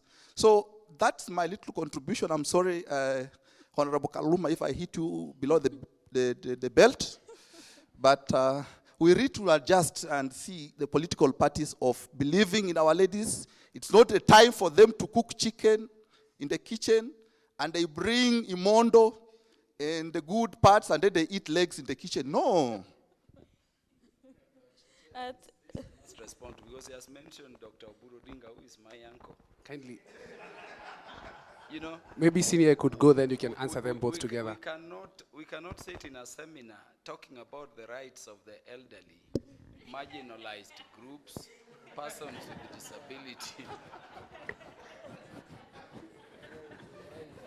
At the same time, you condemn our party for nominating Dr. Oburu Odinga, who is to speak for the elderly in Iyala. I mean, who else? I mean, this is the discrimination I started by condemning. I think, Honorable Kaluma, you are tweaking the context upon which we are talking about elderly people. No, Chair, the other thing is that our learned friend has come late after we introduced. Yeah. Remember, I started by applauding the good work, the Law Society is doing. And I started by saying, even if it is deemed in public eye that you have failed, the mere fact that the whole nation is focused on one news about Law Society occupying Parliament compels them later to ask, why are they occupying Parliament, even if you fail? What I would encourage is that join the court action also. You know, we cannot be in a seminar whose theme is constitutionalism and the rule of law. And you know there is a court order against dissolution of parliament, and you are going to parliament. You know that then you are also undermining constitutionalism and the rule of law. The rule of law is about respect for court orders also.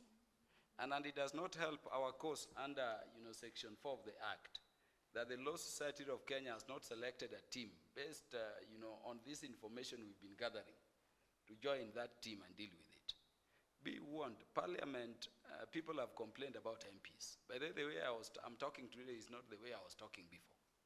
It will happen to you, George. It will happen to our good president when he joins Parliament. And I'm praying he does. I don't know what happens, but immediately you enter that gate. There is a way in which you always forget why you went there. So in as much as you want to occupy Parliament, don't enter beyond the gate.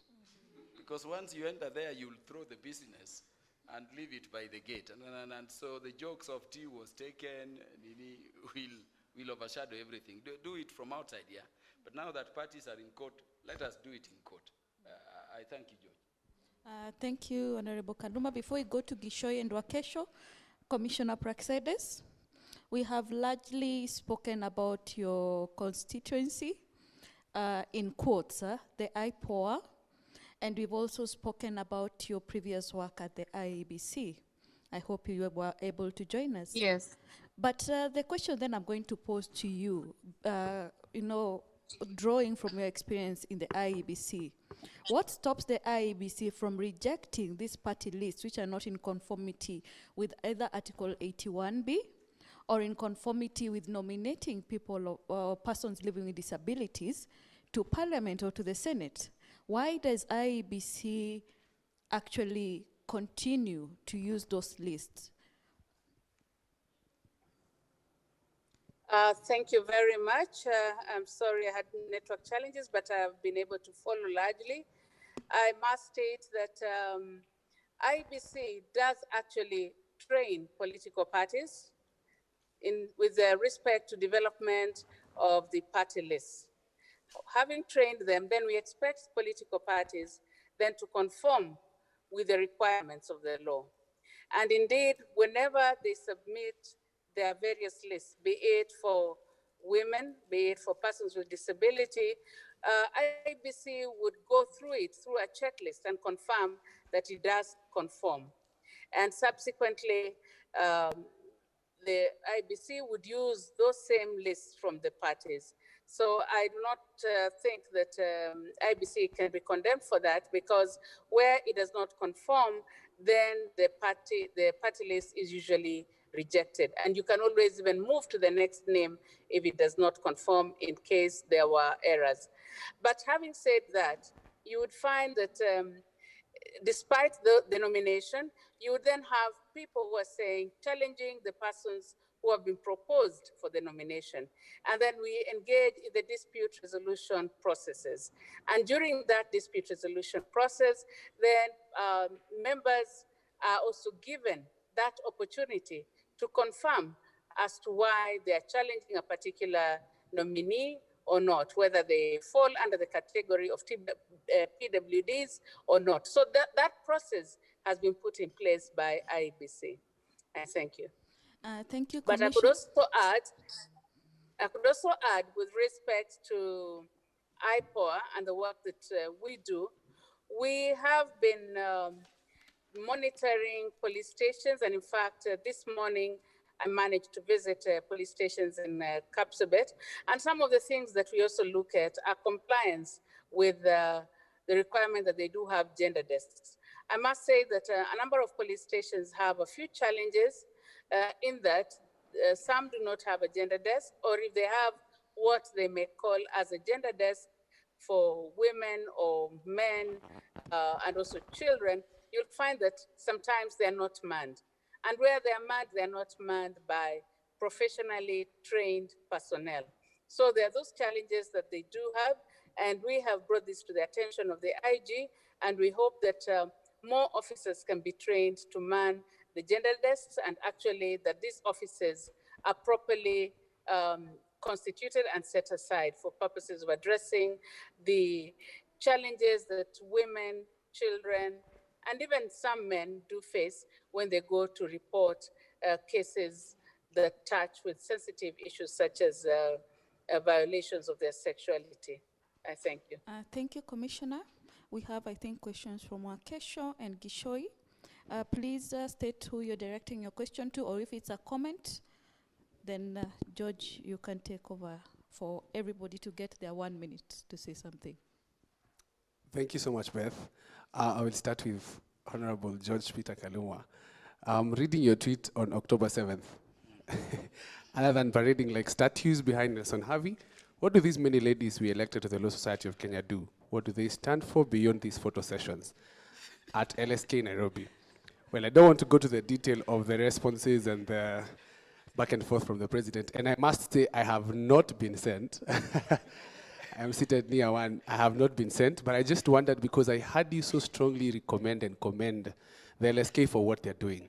I also heard in parts you talking about the competence of the LSK council members, but when I go to your Twitter, I think it reads otherwise. I could see a couple more, but that's the one I want you to respond on. Number 2, are you saying that Parliament has been unable to make the legislation that was anticipated when you were enacting the Constitution in regards to two-thirds gender rule? I don't think for a fact that the Constitution envisioned a place and a point in time where we would have to have that conversation of the Homa Bay scenario, whereby you have surpassed the two-thirds. It anticipated the fact that there would be legislation to the effect that the two-thirds gender rule will be achieved. And you're saying that so far, we might need to go the Homa Bay route. Well, that could be an idea. But what have the Parliament done in regard to that end? Lastly, you have said that we wait for the outcome of the matter in court. And I must say, for clarity, the order of the court was that we be enjoined, and I'm sure council members are here, so we'll be enjoined in that suit. Will that be as it may? What has changed? Why all of a sudden are we waiting for court orders? Well, all we have had in the country is persistent cause of court orders that have not been obeyed, to the one leading to the CJ's advice. I might have been wrong and my years of practice depict otherwise, but the CJ read into the judgments that have been issued by the court previously, including one in 2017 and a Supreme Court advisory on the same. What has changed right now that we are almost, now everyone is, I even had the president, His Excellency Uhuru, saying in France that he's waiting for the court to determine the order, whereas there are millions. We did statistics and we asked members of the public to send us orders that have been disobeyed by the government. There are a million, they go into numbers. We thought we could do a statistics and council members are here, but it will outrun our count. So why all of a sudden are our representatives, for which you are one of them, telling us to wait on a court order? What bars me as a citizen of Kenya not dishonoring a court order? Because people who are elected, who should show me leadership, seniors like you in my profession, are not doing the same. Where are we playing? I don't want to talk about taking water and drinking wine because I think we do them both together. That's the problem right there. Thank you. Thank you. Forgive me if my voice is not clear. I just literally had to run back to the room so that I do not miss this opportunity to ask my questions or comment. So to you, Mheshimiwa, in the last election, we had 179 elected women versus 1,731 elected men. We had 106 nominated men versus 673 nominated women. But my focus is the 179 to 1731. I feel it clearly shows that we are still a long way to go before, we can get more and more women elected, and that's why we need the 2/3 and all these other forms of affirmative action in place. So yes, that was my reaction to you telling us to come out here and brave it with brave it with the men. But anyway, so that this conference is not an exercise in futility. I am one of those women who are very eager to be elected and go to the ballot. And just so that, we can show goodwill and we can show that you're a man who practices what he preaches, I offer myself, you can take me to ODM because you have pointed out that ODM is a very good party and it supports women. So here I am, and, on behalf or in the presence of all these witnesses, let us walk this journey together. Today or even tomorrow. That's one. And then on number 2, to Annette and Kizito. I've been listening to the two of you and everybody else on the topic of disability, and I honestly feel very heartbroken. So, I'm just wondering, what does it take? Do we need to occupy parliament? Do we need to storm these hotels and say, I'm not going to Java for another cup of coffee, not unless you put up a ramp? What do we do? We need a Rosa Parks moment in this country so that persons with disabilities rights are respected. Maybe in your parting shot as we finish.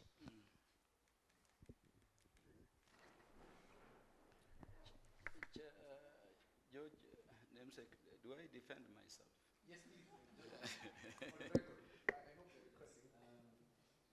Chair, you all know I have a very personal relationship with virtually all council members. My relationship with the council members, most of the ones we have currently, is personal. The president of the Law Society is my brother-in-law, for those who care not to know. In fact, I'm the one who gave him my sister, Felicin. And they were both 1 year below me. We were not classmates. So it's a gentleman who is doing a good job, and a gentleman I've mentored, in fact, in their team together with 4 other advocates. They make me very proud. Take Twitter and social media for what they are. And the council members, if you speak with them, even my sister here, they'll tell you, our private communications beyond social media are very good. But because I know the competences of the people we elected there, here, and George, you know our relationship. I'm a guy who is very respectful.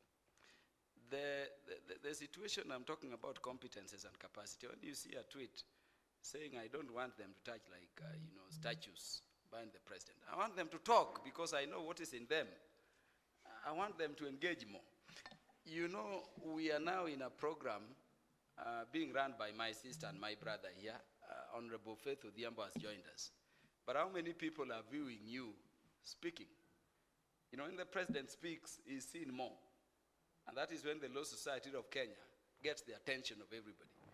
So mine is that there are some in which the president can sit with you as one of the ladies, speak, to show that indeed the council did a good thing electing many ladies. Not that you all, stand in that style I've seen. And that is that is insofar as it goes. If you look at those comments, you'll see how we are joking with one another with the president. In fact, the last tweet was that he should be in parliament. He's now beyond LSK, isn't it? So we know what we are doing. We are also in a political space. Don't worry about it. If it is not worrying me and the president and the council members, don't be bothered. It's a game beyond your understanding. Now, in terms of the legislation on two-third gender, I think you evidently came late. But I started by asking, what is this more we need to put in law to secure the two-third gender rule? And remember, I was saying we are over-legislating. We have legislated everything. We have legislations against all those barriers, which were stopping, ladies. And I said, why don't we have a sunset clause? This chicken of yours from Homa Bay will just remain sick for eternity. Remember, I started by telling you, even if you had to talk about political violence, ladies are engaging in it most. And by the way, talk with us privately outside there because we fear reporting.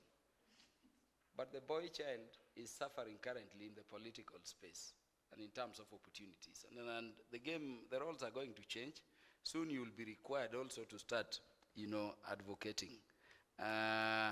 So my position is that Article 27 sub-article, is it 6 to 8? More so sub-article 8, does not require that the laws which are to secure, the legislative measures which are to secure the two-third gender rule must be so named. It does not require a law called two-third gender rule law, no. if cumulatively we can look at all laws addressing these barriers, and I tell you it is done. But remember also, I want you to read Article 261, sub-article 4. And I want you to look at that provision in terms of determining whose business it was to come up with that law if it is to be that specific. It was the Attorney General and the Commission for Implementation of the Constitution. Parliament's role under Article 261, sub-article 4, was to be very formal. But these bodies were to come up with the legislation and put it in Parliament, to enable Parliament, legislate it. Now ask yourself why the Commission for Implementation of the Constitution wound up without the law, if the law needs to be that specific. What is the Attorney General doing? And why the bashing of Parliament when it is there? I want you also to look at Article 261, sub-article 8.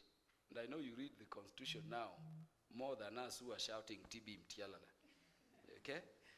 Sub-article 8 speaks to some issue. Actually, sub-article 8 and 9. If the previous Parliament failed to pass the law, and remember the judgment we are talking about was at the time of the 11th Parliament, in which I also sat. What period of time does the incoming Parliament, by interpretation, have to pass it? And we may disagree, but you'll discover that the advice went prematurely. This Parliament has up to August 2022 to pass the law. And I want to assure you, because we are watching, nationally, that there are efforts in Parliament, even as we speak. There is a legislative proposal under Article 100 in the Senate. I think it is soon landing. There is the Cholet bill, which has gone through, first reading in the House. There are other bills and attempts. Of course, my position is that you don't implement the Constitution by amending the Constitution. But so long as it enables us to go forward, let us do it. What I'm suggesting is that as members, beyond the talking, legislation and the oversight of the same is also a role of LSK. After we talk, have some small committee, even if it is the council, to put together so that when you are coming to occupy Parliament, you also have a proposal in terms of guiding Parliament on how to do this the society is saying they have not done. Then the blame can be squarely put. I thank you. I have nothing much. For persons with disability, let us firm up social security measures around them. I mean, NHIF is how much per person? In terms of realizing something like universal health care, don't go choosing a county to start from. Start with sections of the society. You can say all persons with disability are entitled to this. NSSF, all persons with disability are entitled to some contribution or a state, contribution towards it. The taxation measures, you will say you've exempted the persons with disability from some forms of taxation. Maybe income tax, maybe duty, and others. But what of VAT?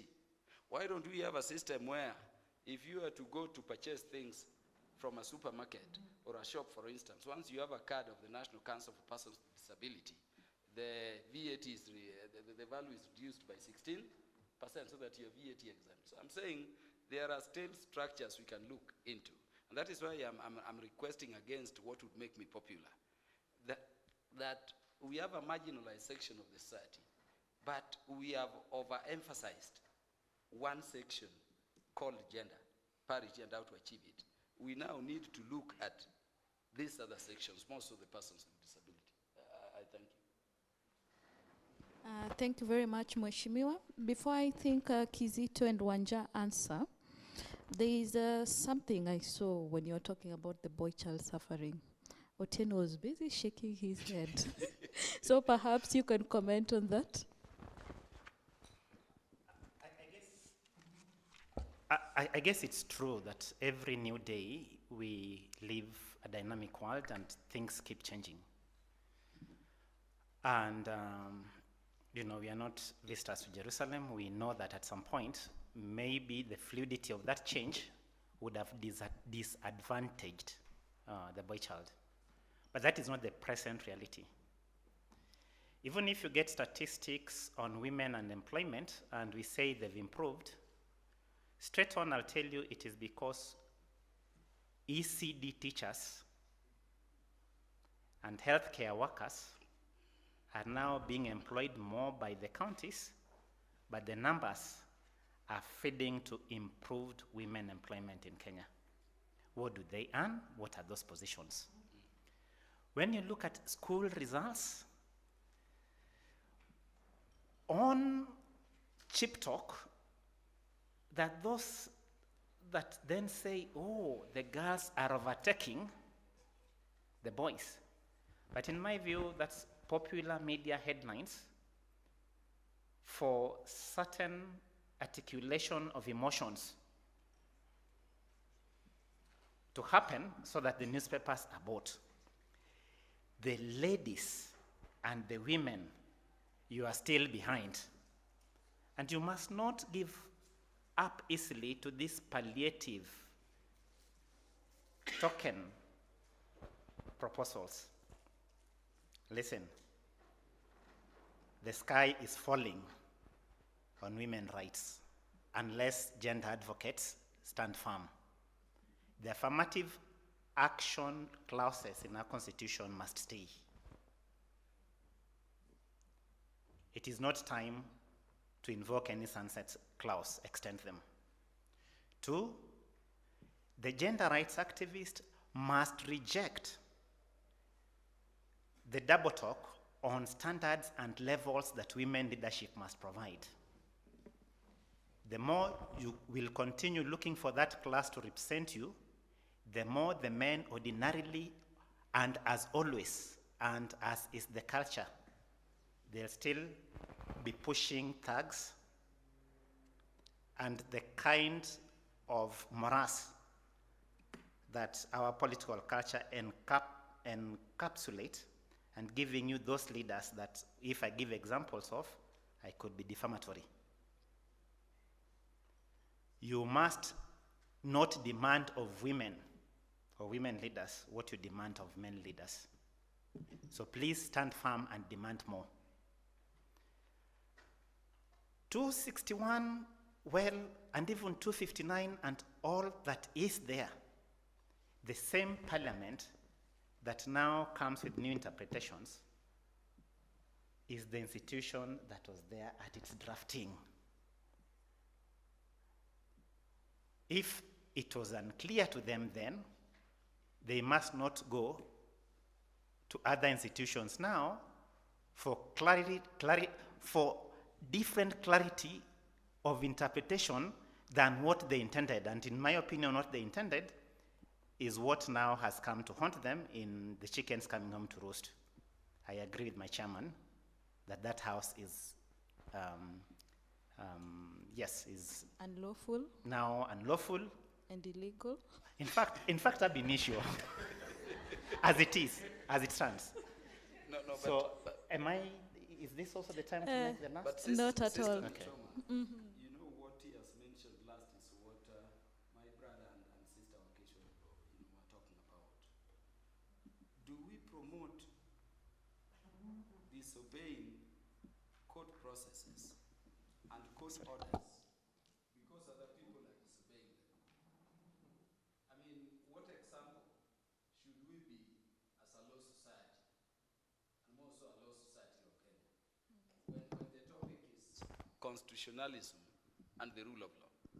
Because what I hear my two brothers to be saying is that because some people have been disobeying orders, as lawyers, it must be our prime business now to disregard whatever is happening in court elsewhere. How does that sit with our obligations under Section 4? You know, the beauty of judicial process is that you have one man or one woman with the courage, with the authority to make a determination which brings clarity to bear. And I don't think as a law society of Kenya we can rightly sit here to say let us disregard court processes and occupy parliament. I can say, and I dare say, let us participate and let us get the best of our legal minds to feed into that court process in which interpretation of those matters, are properly sought. And it may not be just for this, parliament, but for posterity. But also, still under Section 4, come with proposals which you can hand over to parliament, so that when you go to parliament, You are not going to parliament saying we are disregarding the court process, but you are going to parliament saying, well, there is a court process, but you have the legislative authority of the republic. Can you think of something like this? And let us stop the thinking also that all laws must be originated from parliament. Do you, and have you thought of the impact you would make if you sat as the Law Society and proposed a legislation to parliament through the Justice and Legal Affairs Committee or any other committee? A committee like Justice and Legal Affairs Committee is over 90% lawyers of very good standing. So you can also contribute as you also help, clarity to bear in the court process. But let us not say, abandon court processes, let us go and occupy parliament. There is tea in that parliament. Once you take it, you forget everything that has taken you there. Thank I've seen you. it with very many MPs. Don't go that approach. Thank you very much, Mheshimiwa. We can have Kizito, then Wanja. Then, George, I understand there's a last burning question from Mercy Okiro. Then they can have their 1 minute.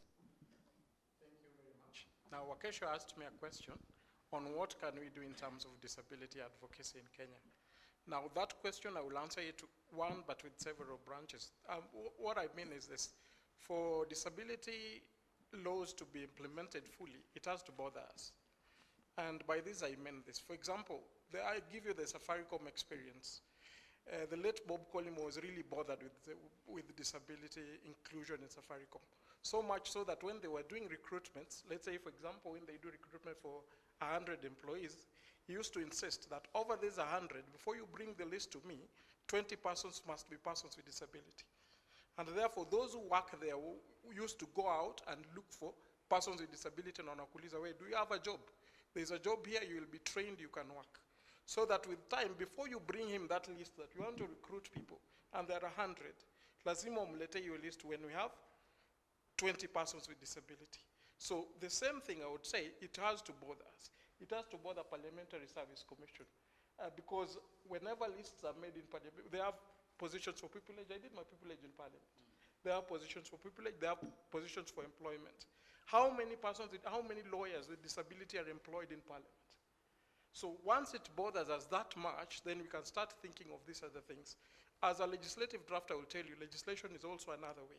For example, with the current Persons with Disabilities Act, there are some provisions like, let's say, Article 38, that says that the Chief Justice will make rules for us to be able to access justice for persons with disability, that is the administration of justice.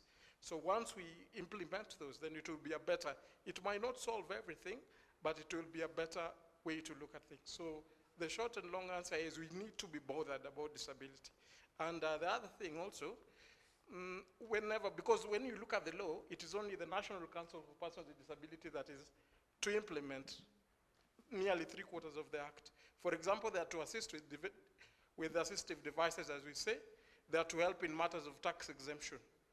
So whenever we have these discussions and we don't ask accountability from Kenya National Disability Council, they are not even here. Probably they are not even aware that we are having this. Then it's like you talking about talking about internal security without having Matiang'i and asking him questions. So it will be just you talking your own thing. So another way, like I would say, is to have Kenya National Disability Council at the center of it. And then what do? You put them to account. And a good example is to do with tax exemption. Honorable Kaluma has talked about tax exemption for income. But I would have you know, sir, that for you to get that tax exemption, it can even take you a year or 2 years. You'll keep on going to the KRA, and they're telling you, Bado, your name has an apostrophe, wait. All manner of things. So yes, we have the right, but for you to get the right, you will have moved heaven and earth and even cast why you are disabled for you to get that right. So once we have Kenya National Disability Council at the center of it, then we put them to account. If it is budgetary problems, then we can put them to account and ask for, and help them through that. And then I guess that is one way, and of course vigilance as citizens. Thank you. Thank you for the opportunity. Probably these are my last remarks. Wakesho, thank you for the question. I follow you on Twitter. So you asked, what can we be able to do? I think what we can be able to do is for us to start, today I've learned something, let's start with the basics. Let's ask ourselves why, when we go to Garden City Mall or TRM, there are a lot of children's playgrounds, but we never see disabled children having fun with the water. Let's start asking ourselves, how come these relatives of ours with disabled children do not come with them to our family gatherings? We have to start asking ourselves, why should Wanja, for instance, or another girl called Mary, has to be taken to a boarding school far away in Joyland, Kisumu, yet where they live in Buruburu, there are very many public primary schools. The moment those of us in spaces we occupy, we don't have to go to parliament. In any case, that parliament, we can not all fit. We have to start inclusion in places where we have influence. How comes the church that I go to has this small car washroom? And what does that mean for a worshipper who might be interested? How comes, for instance, when you go for these entertainment joints where young people frequent, for instance, you don't see many youth with disability, and yet probably they also take those things that people take in clubs. Because inclusion and being in spaces does not necessarily have to be in places of parliament and county assemblies. It has even to be in social, because that's social inclusion. For as long as that relative does not come with their child because of 1, 2, 3, that child is already starting to live at the margins of society. Maybe also to talk about the systemic exclusion, which is a word that Anne Ireri has talked about a lot. Let's look at barriers, attitudes, barriers even in our schools. For me, I say, let's start with basics. You can be an ally. You know, you can even ask, like I remember the other day I went to Steamer Circle in Ngara. So it just so happened that after I was done with the meeting, I was going to the washroom. So the disability washroom had duster, gumboots for the cleaners, everything. Of course, sometimes they usually say, but not many people, there are not many people who usually come to this place. That's why we use the space. But I would say, just keep it clean, regardless of whether they'll come once a week. So for me, I'd say let's start small. In our spheres of influence, let's start asking ourselves, for instance, in Nairobi, each and every CDF has a representative of a person with a disability. But even members of the CDF in the constituencies usually come to our office to ask for bursaries. Then I'm thinking, wait, is it also that they are in the CDFs, but they have not, and sometimes it's also about listening and learning, and even people who hold power to also reflect and say, wait a minute, maybe I don't get this issue. Let's listen to each other. For me, I think barriers mostly are attitudes. We need to unlearn, we need to socially re-engineer our thinking. But I'm optimistic that it can be done. Let's start asking our uncles who are building flats with money I don't know from where, how come most of the flats we live, like for me, I'm stuck in a house that I live. This is because the house that I live is the old houses somewhere in Buruburu. Okay, maybe I should have protected my privacy somewhere in Nairobi. But you see, that is the only house that is meeting my needs, the tap, the mfereji and everything. But when you go to some of these very beautiful flats, imefika 6th floor, no lifts. So you're even saying that people with disabilities, despite having an income or despite saving money, for example, when they are not tasked, they don't have independence to live where they wish. For me, I would probably love to issue on Kiambu Road, but now here I'm stuck. Because every time I go to look for a house, there's just something wrong, the stairs, I don't know what. For me, inclusion, let it start from where we are, in housing, in accessibility to entertainment joints, schools, other places, and then we shall form it as a culture. Nowadays, when you go to these meetings, sometimes you see an old man who has said, wacha tuite mama juu ya gender. Because that gender has started being at the nini, so they usually say, hey, tuombe lakini tuite mama juu ya gender. So let's keep repeating, It's possible, but we have to be really conscious. Thank you.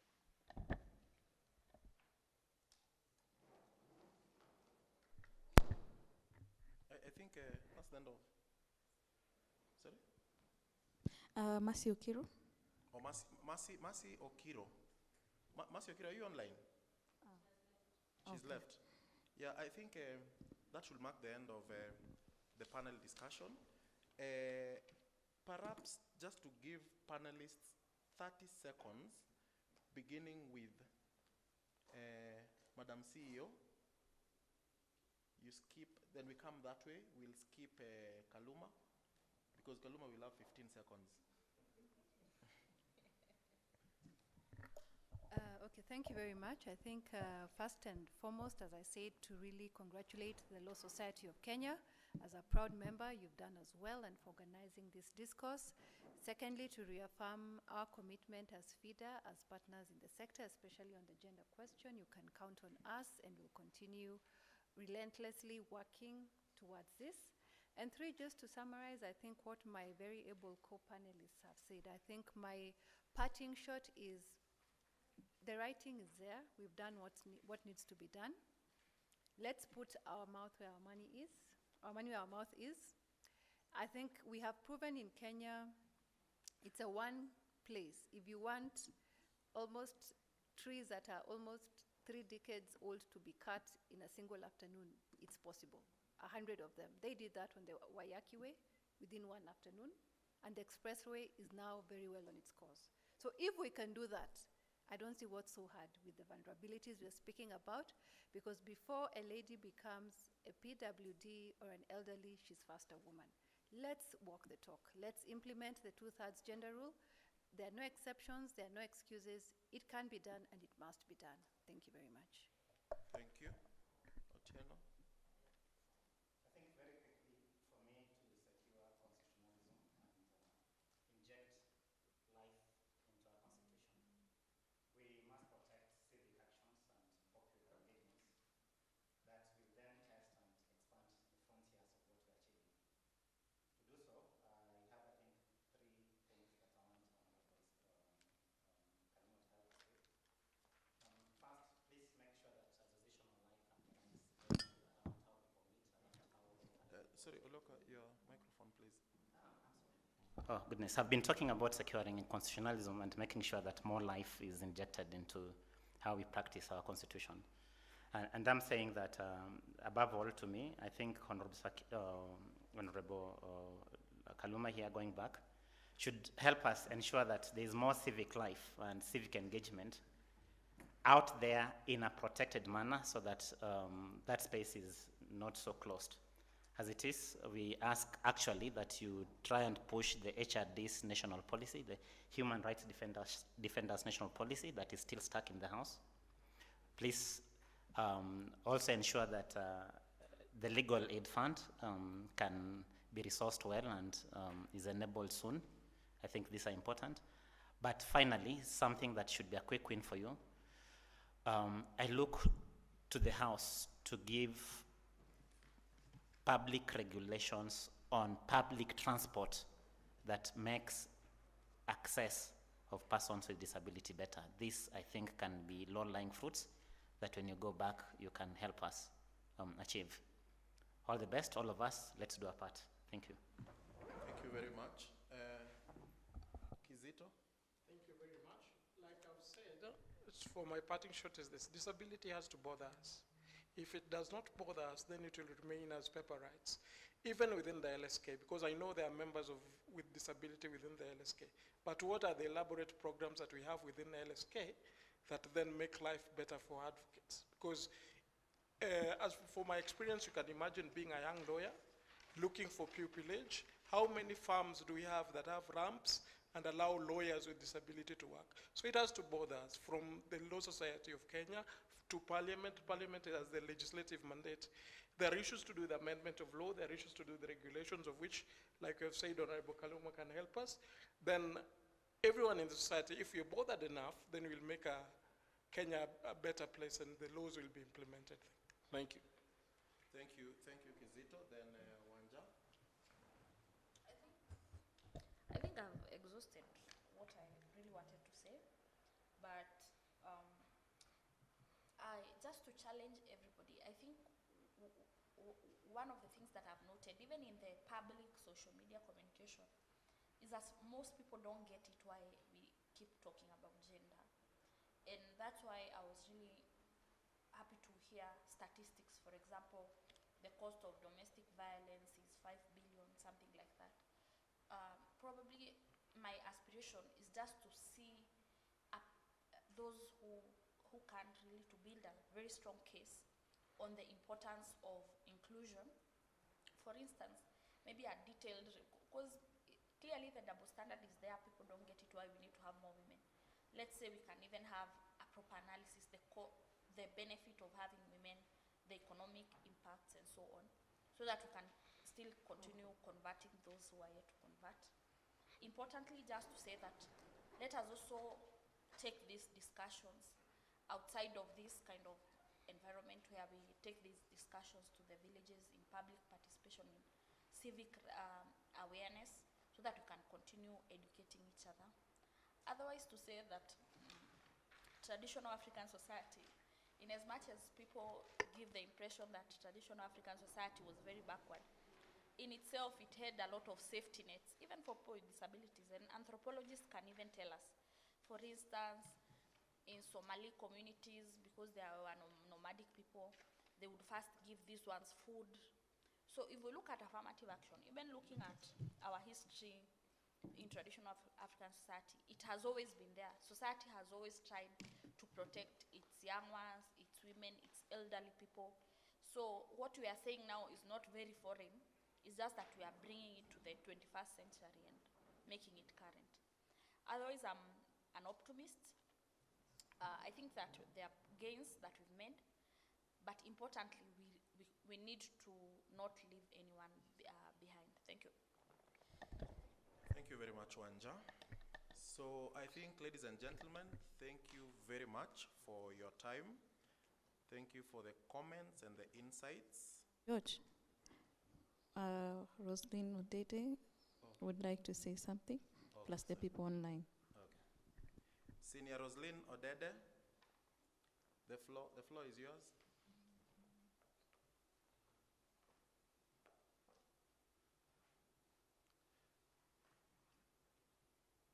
Senior Rosalino, the village must be doing the service.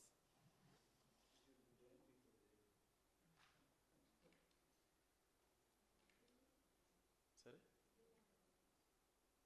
Lillian Langat. Yes. Mine is just to say thank you.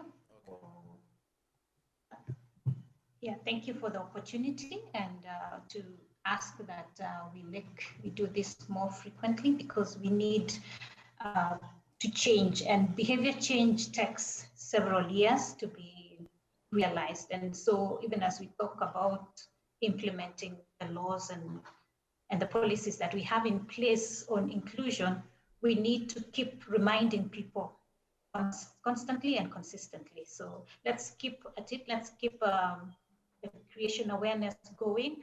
Let's hold each other to account, and keep giving feedback. If we are doing something good, we compliment. If there's something that needs to be improved, let's work at it.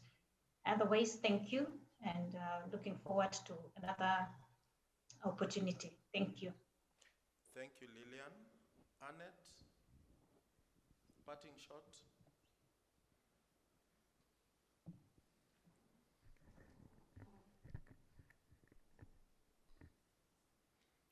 Annette, are you there?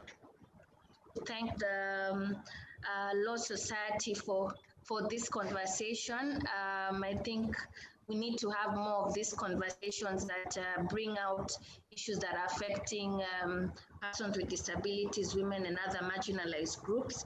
I think we have learned that the law does not in a vacuum, whether the law is applied or not, and whether a law is actually put in place. So with this kind of conversations where we bring out the experiences, the lived realities and experiences that are affecting marginalized communities, I think this is what we'll talking about.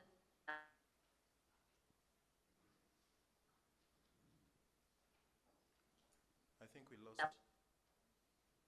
lost. about it, and political will to, such as the Legal Aid Act, so that you can have access to justice for poor and marginalized communities such as the ones we've discussed today. Other than that, I just wish to thank you all for the very interesting discussions. Thank you. Thank you. Anyone else?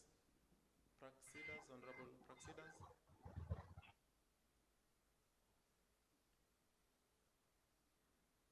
Is there anyone else we've left out?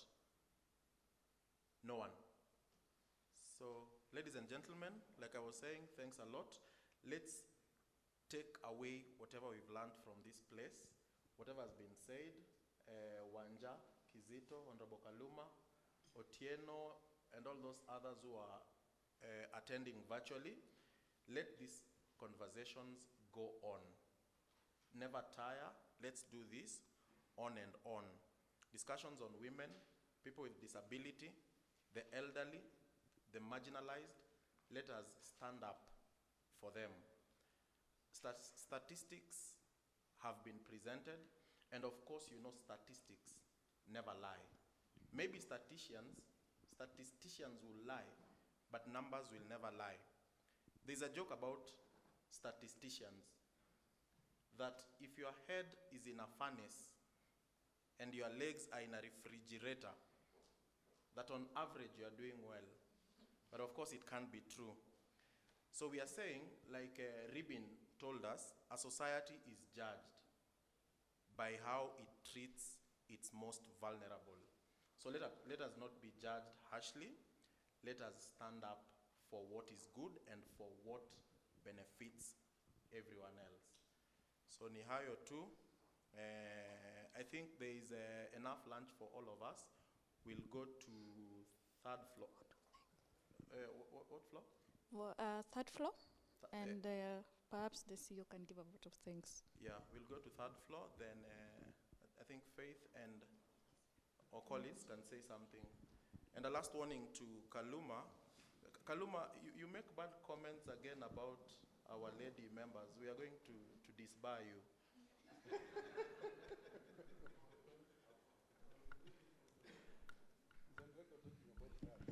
So, thank you. I want to just take this opportunity to give a vote of thanks to all our honored speakers who took out their time. And we know we are supposed to end at noon, but the conversation was too interesting. And that's why you can see your audience is still captivated, both physically and online. This was a day that could not be missed. And I tell my friend, Honorable Kaluma, this is what we do. This is what we organize. We put into place opportunities for this discourse to make changes in the society. And so the ladies are working hard, don't worry. We're not disappointing. So I'd like to give thanks to Annie Reri, the Executive Director of FIDA, for taking time to join us today. Thank you very much. Lillian Langat, representing UNFPA. Anne Mbogo, the Executive Director for Kituo cha Sheria. Our very own Rosalino Dedede, our Senior Council Member, and also Convener of Committee on Building Bridges, LSK. Mr. Clement Kemboi, from the Kenya National Human Rights Commission. Mr. Kizito, also thank you for joining us here today. We thank Honorable Esther Passaris in her absentia for having joined us.